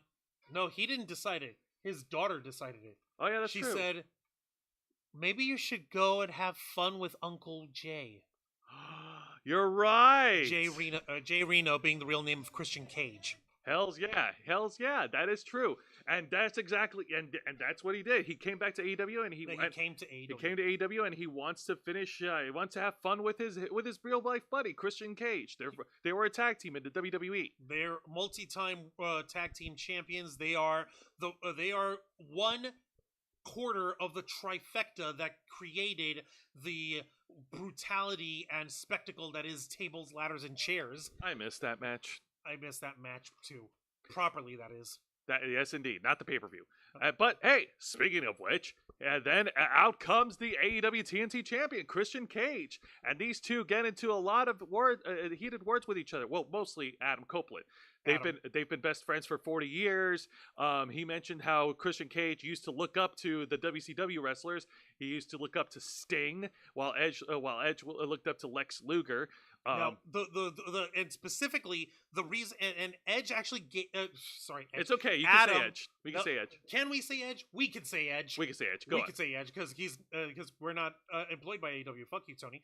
Well, Adam Copeland, basically looked at Christian and said, the reason why I attacked your boys is because I know what kind of man you are. You used to idolize Sting, and there you were holding a chair over his head when you were about to give him a concerto. What kind of man is that? I know that's not the guy you are. I want you to please let's go for one final tag team run. Let's retire together the way we should be as brothers. You're my best friend. You're my brother for life. And I want you to go out with me in a blaze of glory. Let's do it together. What do you say?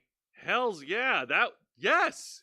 And that should have ended on a positive note because damn, he said some strong words to Christian Cage, and they both embraced a hug in the ring, and everything was looking fine and hunky dory until Christian got on the mic and said, "Go fuck yourself." In the middle of the hug too, and then just shoves him off. Oh, what an asshole! What an asshole! Like, Christian is at the point where he doesn't have to say much just to get heat. Right? It's such a dick move. It's like, no, fuck you. I'd rather be a miserable, scowly, scrunchy-faced bad guy who's possessive over a mid-tier title rather than go on a final run with his best friend and brother for life, BFFFL. By the way, check your messenger for a second while you're still talking. You'll What see. in the world is it's terrible, man. It's such a dick move. You have it on your home screen, don't you? No, I don't. Let me see my home screen. What do you want me to do? But it's like the fact of the matter is Christian Cage doing this to his brother, to Adam Copeland, in front of the God in the world. That is such bullshit. Yeah, and honestly, as far as Adam Copeland coming Excuse back me? and using his real name is concerned, I am far happy with him not going by Edge in AEW than the other alternate option. Yeah, remember when he was at WCW as Damon Stryker? How well do you think that will go over in AEW in 2023? What? Oh, you This didn't is what know? you sent me? Oh yeah, you didn't know this? You Back freaking lunatic. before what the hell? before making his debut in the WWE in 1998, he was known as Damon Stryker in WCW. For like what, 10 seconds? Yeah. What? Yeah. Oh my god. You really didn't know that fact? No, I knew that he did this. I was just like, why would this be such a random? This is such a random ass thing to bring up. That's such a random ass thing to bring up, but I will be back in a few minutes. In a minute. I gotta plug up my phone. Juan, do you want to go off on a little rant while I'm? Well, I can't really rant on anything further over here. But give me just a moment. I am gonna bring up what we've got here in terms of Christian Cage's response to his brother Adam in all this. Actually, you know what? Here's Yeah. something you could go on a rant on. No. No, hang on. I'll set you up. Next week on Tuesday, yes, AEW and WWE will be counter-programming each other on next Tuesday night, and that's why... So it's a Tuesday night war? So it's a Tuesday night war, that's right. AEW are loading up their Tuesday with a lot of marquee matches. Bryan Danielson versus Swerve Strickland, Jon Moxley versus Rey Fenix. And on the WWE side, as I mentioned, they're bringing John Cena NXT, they're bringing Asuka, they're bringing Cody Rhodes, they're bringing Paul Heyman. They're all loading up. There's a lot of reasons, like for AEW, it just happens to be on Tony Khan's birthday. For WWE, they're still in negotiations for their TV deal with the USA Network for NXT. Okay, so what do you want me to say about all this shit? You I don't pretty know. much said everything. I don't know. Give me that. Yeah, I'll get my phone. You know what? Here. Since you're headed that way, take your mug back with you. Oh, yeah, you can... No, you put your mug away, boy. Hi, folks. Juan Rouse of the Ravens Flock, the tech guru of the team, filling in for Jose for just a few moments. I'm not seeing the comments, so I'll wait until afterwards. All right, so the Tuesday Night War. Is this pettiness, or is this just really ridiculously funny, circumstantially coincidental timing? I don't know. I can't tell, but I'll say this much, folks. As far as I'm concerned, Tony Khan is basically jerked himself off in front of the entire world for the past 4 years. At some points, he blew his load in front of the whole world, and we've had jackasses freaking yay, clapping and cheering for his ass when he makes really stupid decisions. Well, it immediately comes to mind. Let's see here. Introducing the freaking World Trios title for everyone to have their Carry On Wayward Son bullshit. With the Elite coming back, because he can't have all Elite wrestling without the Elite. The exploding barbed wire death match that ended up in a wet fart. Let's see, what else did they do? They had, let's see, everything that Chris Jericho's been doing. Yeah, Chris fucking Jericho has been basically circle jerking himself as well in front of the whole world to see, and Tony Khan has zero control, puts up zero fucking effort. Like, hey, Jericho, champ, maybe you could, like, chill? Have some room for the rest of the guys? But I invented it, baby. I invented it all, baby. Like, fucking get over it. Dropping the ball with CM Punk, letting that shit happen. We can have the arguments about how explosive and how much of a temper CM Punk has got, but the fact of the matter is, none of that shit would have gone down if it wasn't for Tony Khan not being a proper executive, letting the inmates run the asylum, and now we've got him jerking himself off, cosplaying as Antonio Inoki. And now he's got his birthday coming up. Are you fucking kidding me? If it were up to me, I would go up to his fucking face and I would fucking take a dump on him live in front of television, because apparently that's what Tony Khan likes to foist on his audience. People shitting on your face. Is that all? That's good. Huh? I still think the whole CM Punk situation's a war. Shut the fuck up.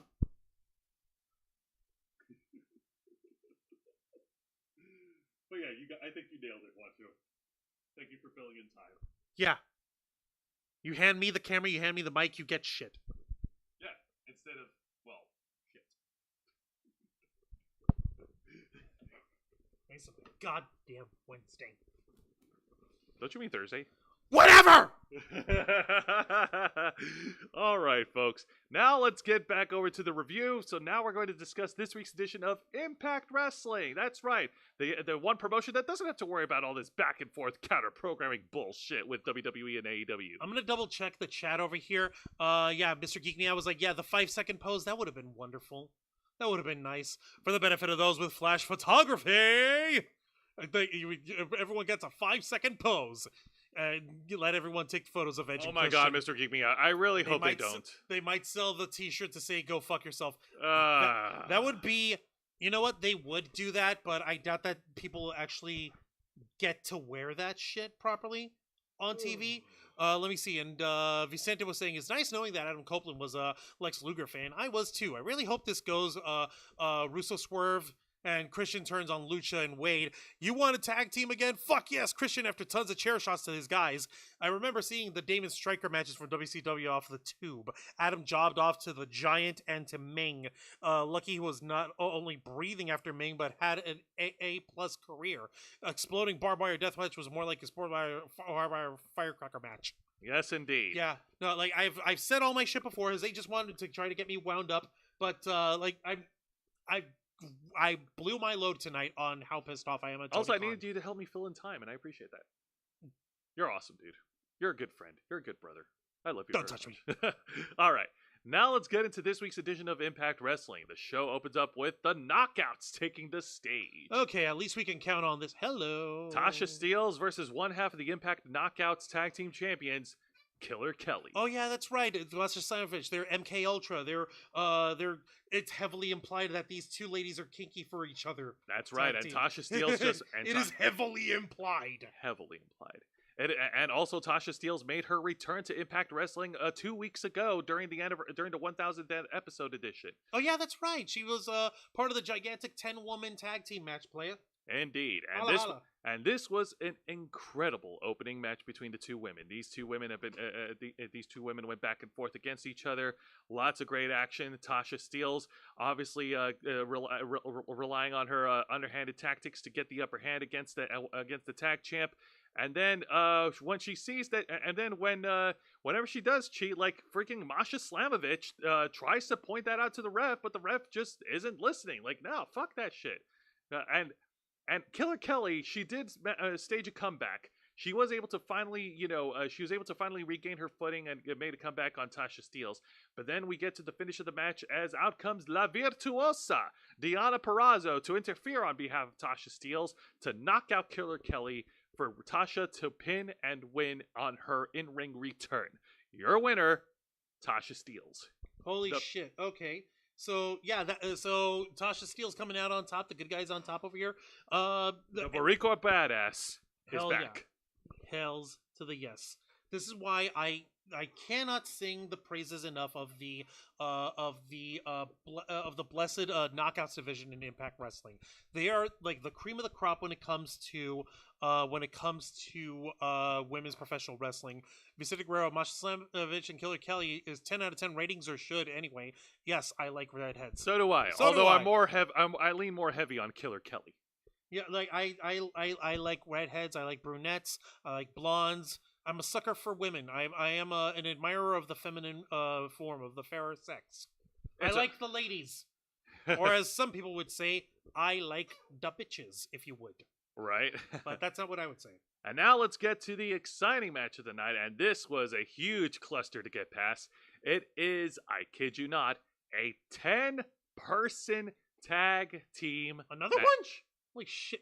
Jesus Christ! Oh, it's a mixed tag match. It's too. a mixed tag match. The teams of Jake Something, Dirty Dango, Champagne Singh, Eric Young, and Jordan Grace versus the team of Brian Myers, Mahabali Shera from OVW, Kylan King, Jody Threat, and Bully Ray. Okay. First, what? And second, what? No, What? Hold on. I know Jake Something, Eric Young, and Jordan Grace are all baby faces. So what the fuck are they doing with Champagne Singh and Dirty Dango? I honestly have no clue. I This don't is get such a weirdly booked match. That is so odd. Yeah, no, like Dirty Dango and Champagne Singh, they're heels. They would be better suited on the other team. Whereas what's her face? Jody Threat would actually be a baby face herself. So, like, what's going on here, people? Like, what? And what the fuck is Dirty Dango? Is he still doing his I hate wrestling and doing? Man, I really hate professional Then what the wrestling. fuck is he? Yeah, who, what, where, when, and why? Thank Yeah. you, Matthew Cobra. Thank you, Matthew. Like the thing that I'm saying is that the tag team on the left, which is Jake Something,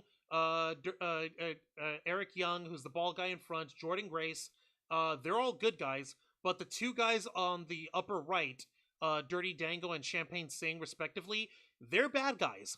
What the fuck is this team? What the fuck is this big tag match? I don't know. Okay. So yeah, as And exciting as the tag match and- was, it was very convoluted because of the number of bodies in the ring. Yeah, and I'm like, okay, I know that we do go intergender over at Impact Wrestling. They're not shy about that, but I'm over here like, who's got beef with whom? Who does Kylan King have beef with? Does she have beef with Champagne Singh? I am. Is that what's going on? I don't know what's going on. Because Shira over here, this big beefy dude over here, I would imagine that he's got beef with like Jake something or whatever. But like, Yeah, you know what? Your I don't- guess is okay, as good as I'm mine. overthinking. You're overthinking. This is your You're- gigantic yeah. match. That But being you're saying said, it's exciting. Okay, it was what exciting dazzle? because despite the convolutedness of the number of members in the ring, every one of them got their chance to shine, and they all hit their spots. And Bully Ray, of course, being the cheating bastard that he is, obviously got away with underhanded tactics. Same goes for Brian Myers. But then he was chased out of the ring by, if I'm not mistaken, he was chased out of the ring during the match by PCO, the Frankenstein monster guy. Holy shit! They're still doing that. They're still doing that. Like, look away for 1 week, and these guys have not advanced that at all. Like, is PCO still rocking the gigantic gross ass makeup, or are they toning that down a bit? Please. No, tell me. he's still rocking the makeup. Oh, Watch for out. fuck's sake! Come If you get- on. Hey man, if the shoe fits. No, it doesn't fit anymore. The shoe's worn out. The heel in the shoe is worn out. There's holes at the bottom of the sole. I could see his toe. That shoe is worn the fuck out. We You know- need a new shoe. You know what else is worn out? What? Bully Ray's team in the ring, because the match ends with Jake Something hitting his finishing move on the former OVW National Champion Shira to get the win. Your winners, Jake Something, Dirty Dango, Champagne Singh, Eric Young, and Jordan Grace. This is such a weird match. This is so weird. This is so bizarre. What? How did these people coalesce into a team? I'm guessing Dirty Dango walked off after they all tried to shake hands, like, I still hate you guys, and just walks off with his. No, he freaking got his ass tossed out. Oh, good. Get the fuck out of there, fucking moron. What about Champagne Singh? Did he get like curb stomped by Jordan Grace? Could that be fucking funny? No, he got his ass kicked by the other teams. But no, but in the final moments of the match, they were focusing on Jake something and Mahabali Shera. I get you. Oh, Gene Rick is in the chat. Hey up, Gene Rick. Welcome to Wrestle Rewind. Gene Rick, good news. This isn't the tail end, but we are at the final third of this program, so you haven't missed everything. Was able to catch the tail end. Sorry, guys. Don't you apologize for this stuff, Gene Rick. We understand everyone has a life to live. It's not like we expect everyone to show up a billion times every week. We Absolutely. appreciate you You're whenever fine. you are. Don't worry about it. Now let's get to the exciting segment of the night. And you know what? Considering who's involved, despite my personal feelings about this wrestler, I have to give credit where credit is due. This is an in-ring promo segment with Crazy Steve and the current Impact Digital Media Champion, ECW icon Tommy Dreamer. All right. So, what's Tommy Dreamer Okay, gotta say? so Tommy Dreamer. Wait, hold on. Why is Crazy Steve dressed up like he's going to the castle here in Ybor City? I mean, it's not, okay. Once again, not outside the realm of possibility, but I mean, well, he's not. Just so you guys know, that's a Tampa reference. That's a goth club in Ybor City in Tampa. It's a kinky goth club down here in Ybor City. It's a nightclub. It's cool. One of my favorites. Indeed. Anyways, but getting to it. So Tommy Dreamer got on the mic and he actually told a compelling story about how Crazy Steve had to go through on the day-to-day basis during the early years of TNA. How TNA offered Tommy Dreamer a hotel, and he along with a couple other wrestlers had to help out Crazy Steve to pitch in to get him a hotel spot, a hotel room back in the day. And that was actually a really good story. You know, bringing up how they came along together and how Tommy Dreamer is proud of the wrestler that Crazy Steve has become in Impact Wrestling, but he doesn't accept how Crazy Steve has become now, like being unhinged, turning on his friends, turning on his family, stabbing people with a fork, damn it. Excuse me? Hold the fucking phone. Time the fuck out. You mean to tell me that Tommy Dreamer, he's literally one of the guys called the Innovator of Violence, doesn't like that a dude named Crazy Steve uses forks on people in matches? Hi there, Kettle. My name is Pot and you're black. I think he doesn't approve of Crazy Steve doing it because Crazy Steve is a heel now and he's being evil with it. Bite the fucking tip off, Dreamer. Didn't he have gigantic feuds over his wife, Beulah McGillicuddy? Don't fucking... Back in the old days of ECW. Yeah, don't fucking try to tell me that he is so above it all now. Good fucking God. Yeah, congratulations, you've mellowed out in your old age, and you're showing that you could still hang with the cool kids, and you could show off that you can rock a top knot at age... How the fuck old is he again? He's like 50-something. 50 fucking... Congratulations. Don't go over here and try to sit high and mighty on a throne made of barbed wire 2x4s, buddy. Oh, don't worry. Crazy Steve didn't let him forget that. He reminded him of that fact. Because as they both... It looks like they were both going for a friendly hug. But instead of Crazy Steve saying, go fuck yourself, he basically said, go fork yourself. What? Crazy Steve stabbed Tommy Dreamer in the back with a fork. And if you want a more clear close-up shot just for proof, there it is. You gotta be forking kidding me. Hey, do we have a fork emoji? Yeah, let me double check. Go look for a fork. Okay. Hey! Well, it's fork with knife, but whatever. Close enough. Let's get some fork and knife emojis, folks. Jesus fucking Christ, this is so stupid. Okay. As far as the segment goes, yeah, it's funny. I get that. Well, no, it's not funny. It's supposed to be emotional. Well, this is fucking funny to me. That's an emotion. I find it humorous. I am jubilant in the ridiculous and ridiculosity of it. There go. It is emotional. Yeah, I went there go. That is therefore plus ergo. There go. Good motherfuckers. Vicente was saying on next week's Impact, we have more... Hold on, let me see here. More Trainwreck mixed tag match. Sue Youngs and Willie Mack versus Rich Swann and Jessica Havoc. Huh. Looks like an intro at Universal Halloween Horror Nights or Halloween. Thank you, Matthew. Thank you, Colbert. Matthew Colbert. In Soviet Russia, road forks you. Ah, That was the great thing about the original ECW. The face could slam a guy into chairs and light him on fire, and the crowd still pops for Drawing Dreamer or whoever. Yeah, no, I totally get that, but don't fucking go and tell me that, that he's gone high and mighty now because he's not doing that to win matches. Don't give me that bullshit, Dreamer. oh, Fucking helicopter dick apologist. I'm buddy, not living like go back to doing your content on Busted Open Radio.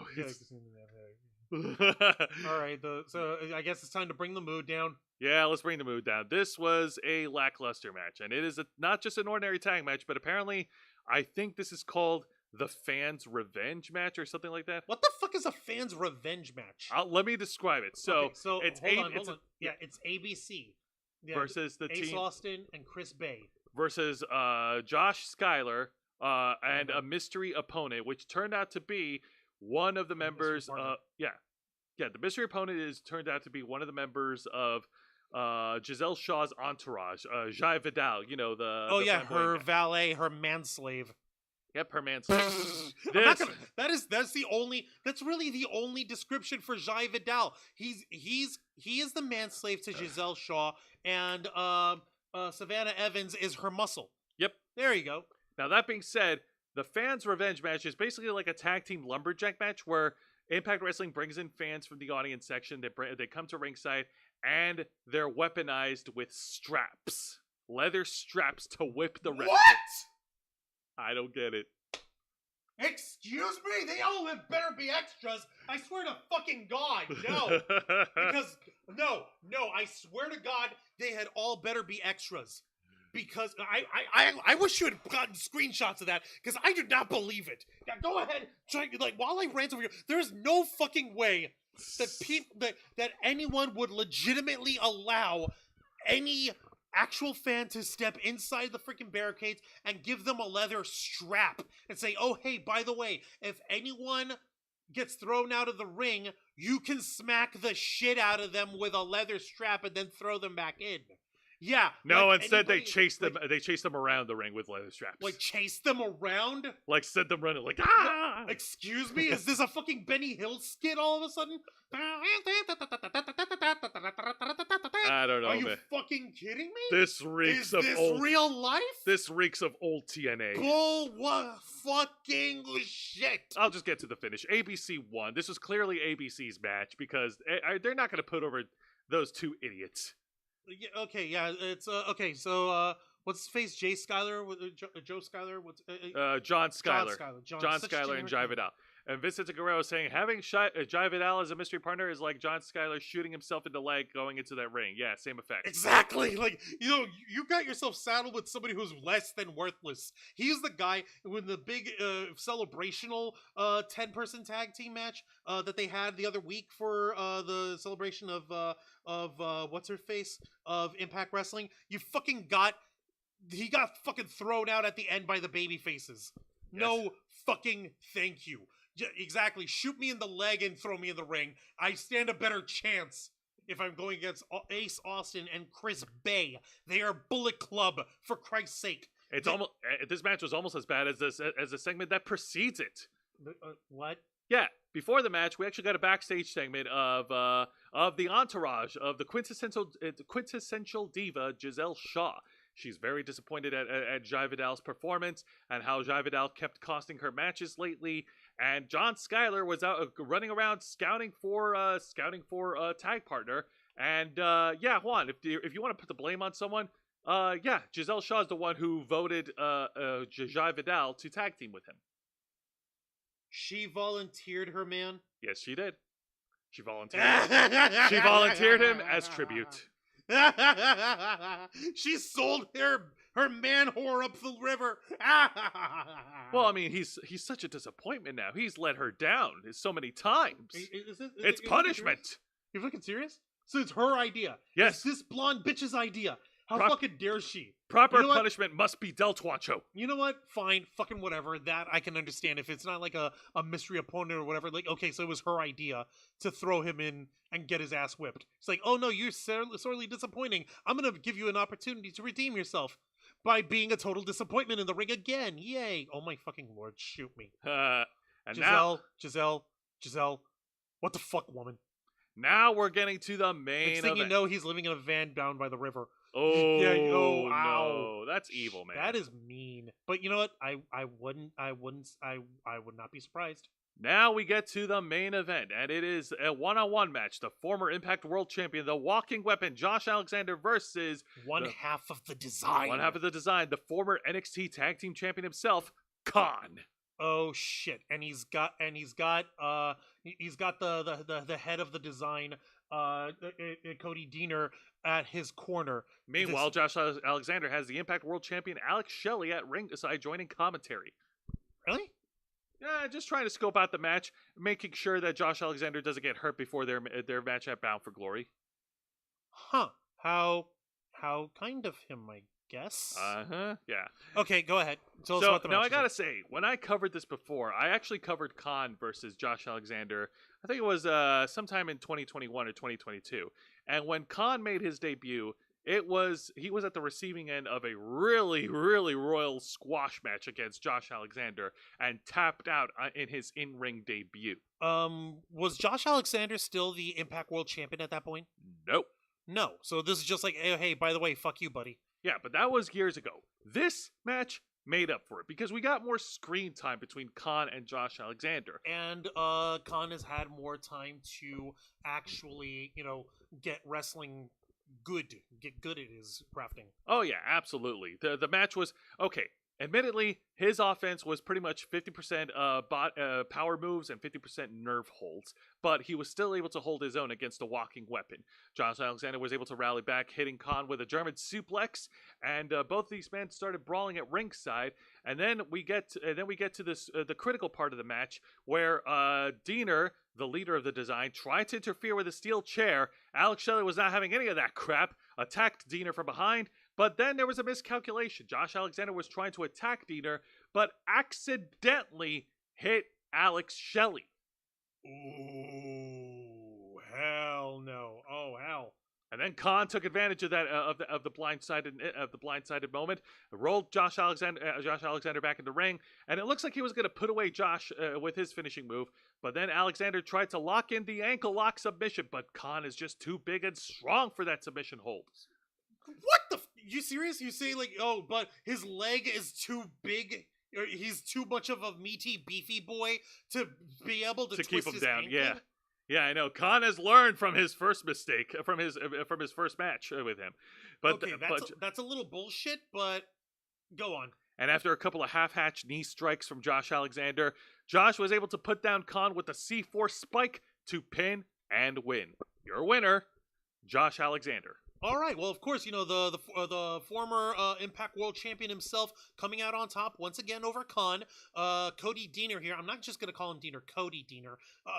He's his protege. His partner is disappointed him here. So the design is walking off, and Alex Shelley, seeing that his opponent coming up, his challenger for the Impact World Championship, is still in top form. I would say that Alex Shelley ought to be happy to see that his opponent didn't come out too badly wounded. He didn't come out too badly scathed. Yeah, well, I mean, come on. I mean, it's not as if Alex Shelley is still hung up about the misunderstanding at ringside. No, he is a world-class champion. Alex Shelley has been a veteran in the ring for ages. He knows how this game works. He knows that this isn't the kind of stuff that you can have any sort of misunderstandings about. This is, they're professionals. They understand, right? Right? Ooh. Oh God, me and my big fucking mouth. Yes. Turns out Alex Shelley didn't take You led me on this whole fucking time. I know. This is what happens when I don't review the shit before I put it up on the screen. After the match, Alex Shelley made it crystal clear that he didn't take kindly to the miscalculated misfire from Josh Alexander, and laid out Josh with the shell shock as the show ends with Alex Shelley just bullshit. How dare he? Oh yeah, based on his movement, like him walking around, the look on his face, and everything, Alex Shelley is leaning heel in this rivalry. And the fans are definitely booing the hell out of this champion as the show closes off. Ooh, okay, I get it. I would imagine this is the kind of thing that Alex Shelley, he should I'm just predicting at this point, Alex Shelley is very likely going to lose the title to Josh Alexander, and it's going to take his partner, the other half of the Motor City Machine Guns, to straighten him Chris Sabin, Yeah, yep. Chris Sabin, to straighten him the fuck out. Very possible. Or we could have a screw job in our hands because remember, Moose won the Feast or Fired Battle Royal weeks ago, and he has a briefcase to granting him an opportunity to challenge for the Impact World title. We might get a deja vu from Bound for Glory 2021. We just might. All right, so that's going to... I guess that's something to look forward to there, Jose. Indeed. Juan, ring that bell. Don't mind if I do. All right, so final thoughts on Impact Wrestling. This was a very confusing show to get through. That's putting it nicely. That is putting it nicely. The 10-person tag match was, I think, the most confusing booking decision that I've ever seen in Impact Wrestling. Everything else was pretty good, pretty solid. I liked Tommy Dreamer's promo segment. I thought the fork stab was silly. How did they manage to keep it on his ass? I have no idea. You know what? Tommy Dreamer has had all sorts of different stuff. He's built a pain his tolerance. Yeah, I mean, how did they keep it on his ass? That's what I'm asking. I don't know. Okay, not exactly his ass on his back. I get it, but how did they keep it on? Was it just stuck into the jacket? What? I think it's the jacket. You think the jacket's gimmicked? Really? Yeah, I think so. Come on, man. Yeah, come on. the main event match was definitely fun, and like I said, it made up for Khan's in-ring debut last year, where he lost in seconds against Josh Alexander. This time, he actually, had a wrestling match with Josh Alexander, and that made up for it, and that's good for him. Great job. The right guy still went over, Josh Alexander, and yeah. If they're going to turn Alex Shelley heel, then yeah, why not? I think a heel turn would be great to refresh the character of Alex Shelley. I think at some point you play a good guy for so long, the mileage starts to wear out. I suppose you're right. I guess that makes sense. Unless you're John Cena. Now, this week's edition of AEW Dynamite was also pretty good. The opening match was definitely fun, seeing Rey Fenix retain. I actually like the new character of Toni Storm. This is a great character direction that they're going with her. I hope to see more vignettes. I want to see more craziness from her. I want to see her actually break down into the realm of insanity. And then everything else was okay. I mean, whatever we do, we better not lock her in a bedroom with paisley wallpaper. Then she'll really go nuts. Oh god, that's a literature joke for you folks. Good one, Wancho.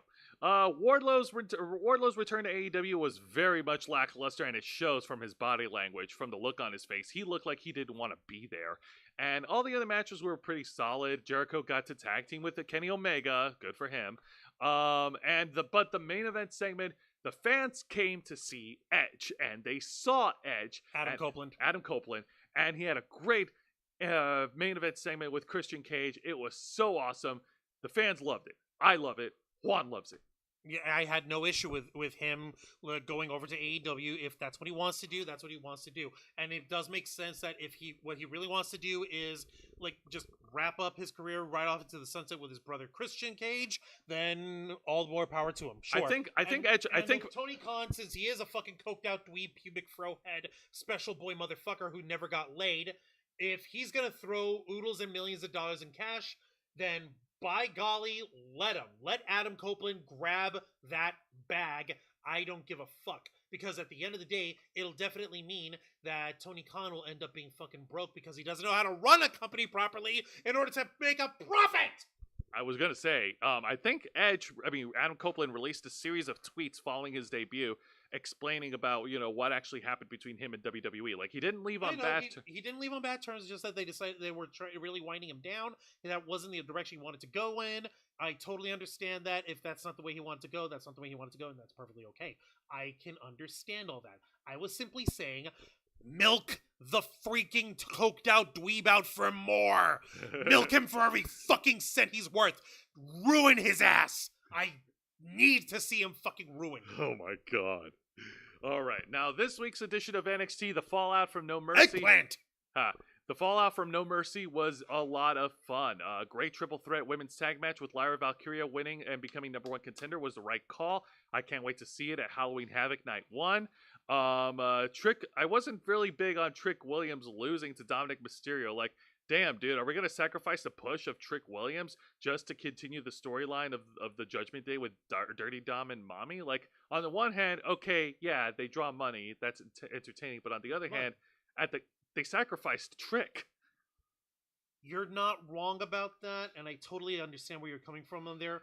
What they're doing is, like you said, Jose, WWE is trying to juice their ratings in order to keep the deal that they have to keep NXT on television with NBC and Peacock and, USA Network.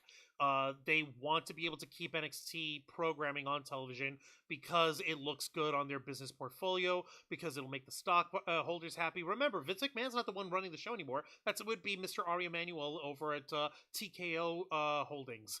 You're right. That makes sense. The point is, it's like, would you like to have 2 shows on television or 3 shows on television? The answer would be 3, because it makes you money, dear boy.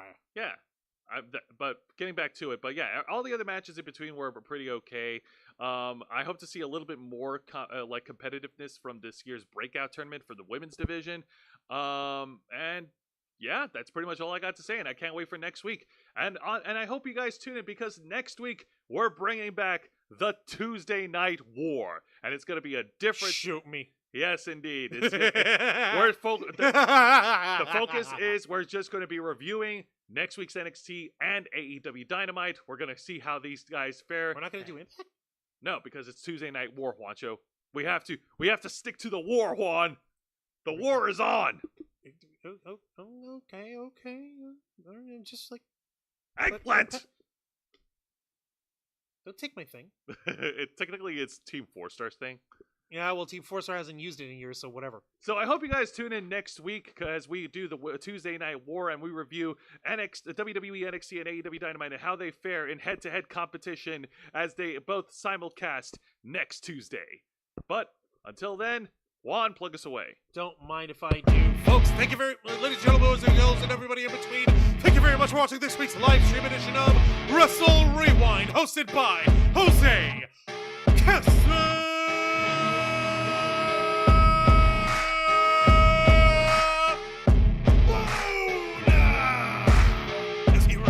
Best of the worst of 3 of the most exciting wrestling programs in North America today. WWE's NXT, All Wrestling Day, AEW Dynamite, and Impact Wrestling. Step into the ring every Thursday night at 10 p.m. Eastern Time, simulcast live on YouTube and Kick. Hit the subscribe or the follow button, ring the notification bell to stay up to date on all of our content. Become an interflocker by hitting the join button, and until next time, continue to follow us on Facebook.com/TheRavensFlock, Twitter.com/RavensFlock13, Instagram.com/TheRavensFlock Online, Kick.com/TheRavensFlock.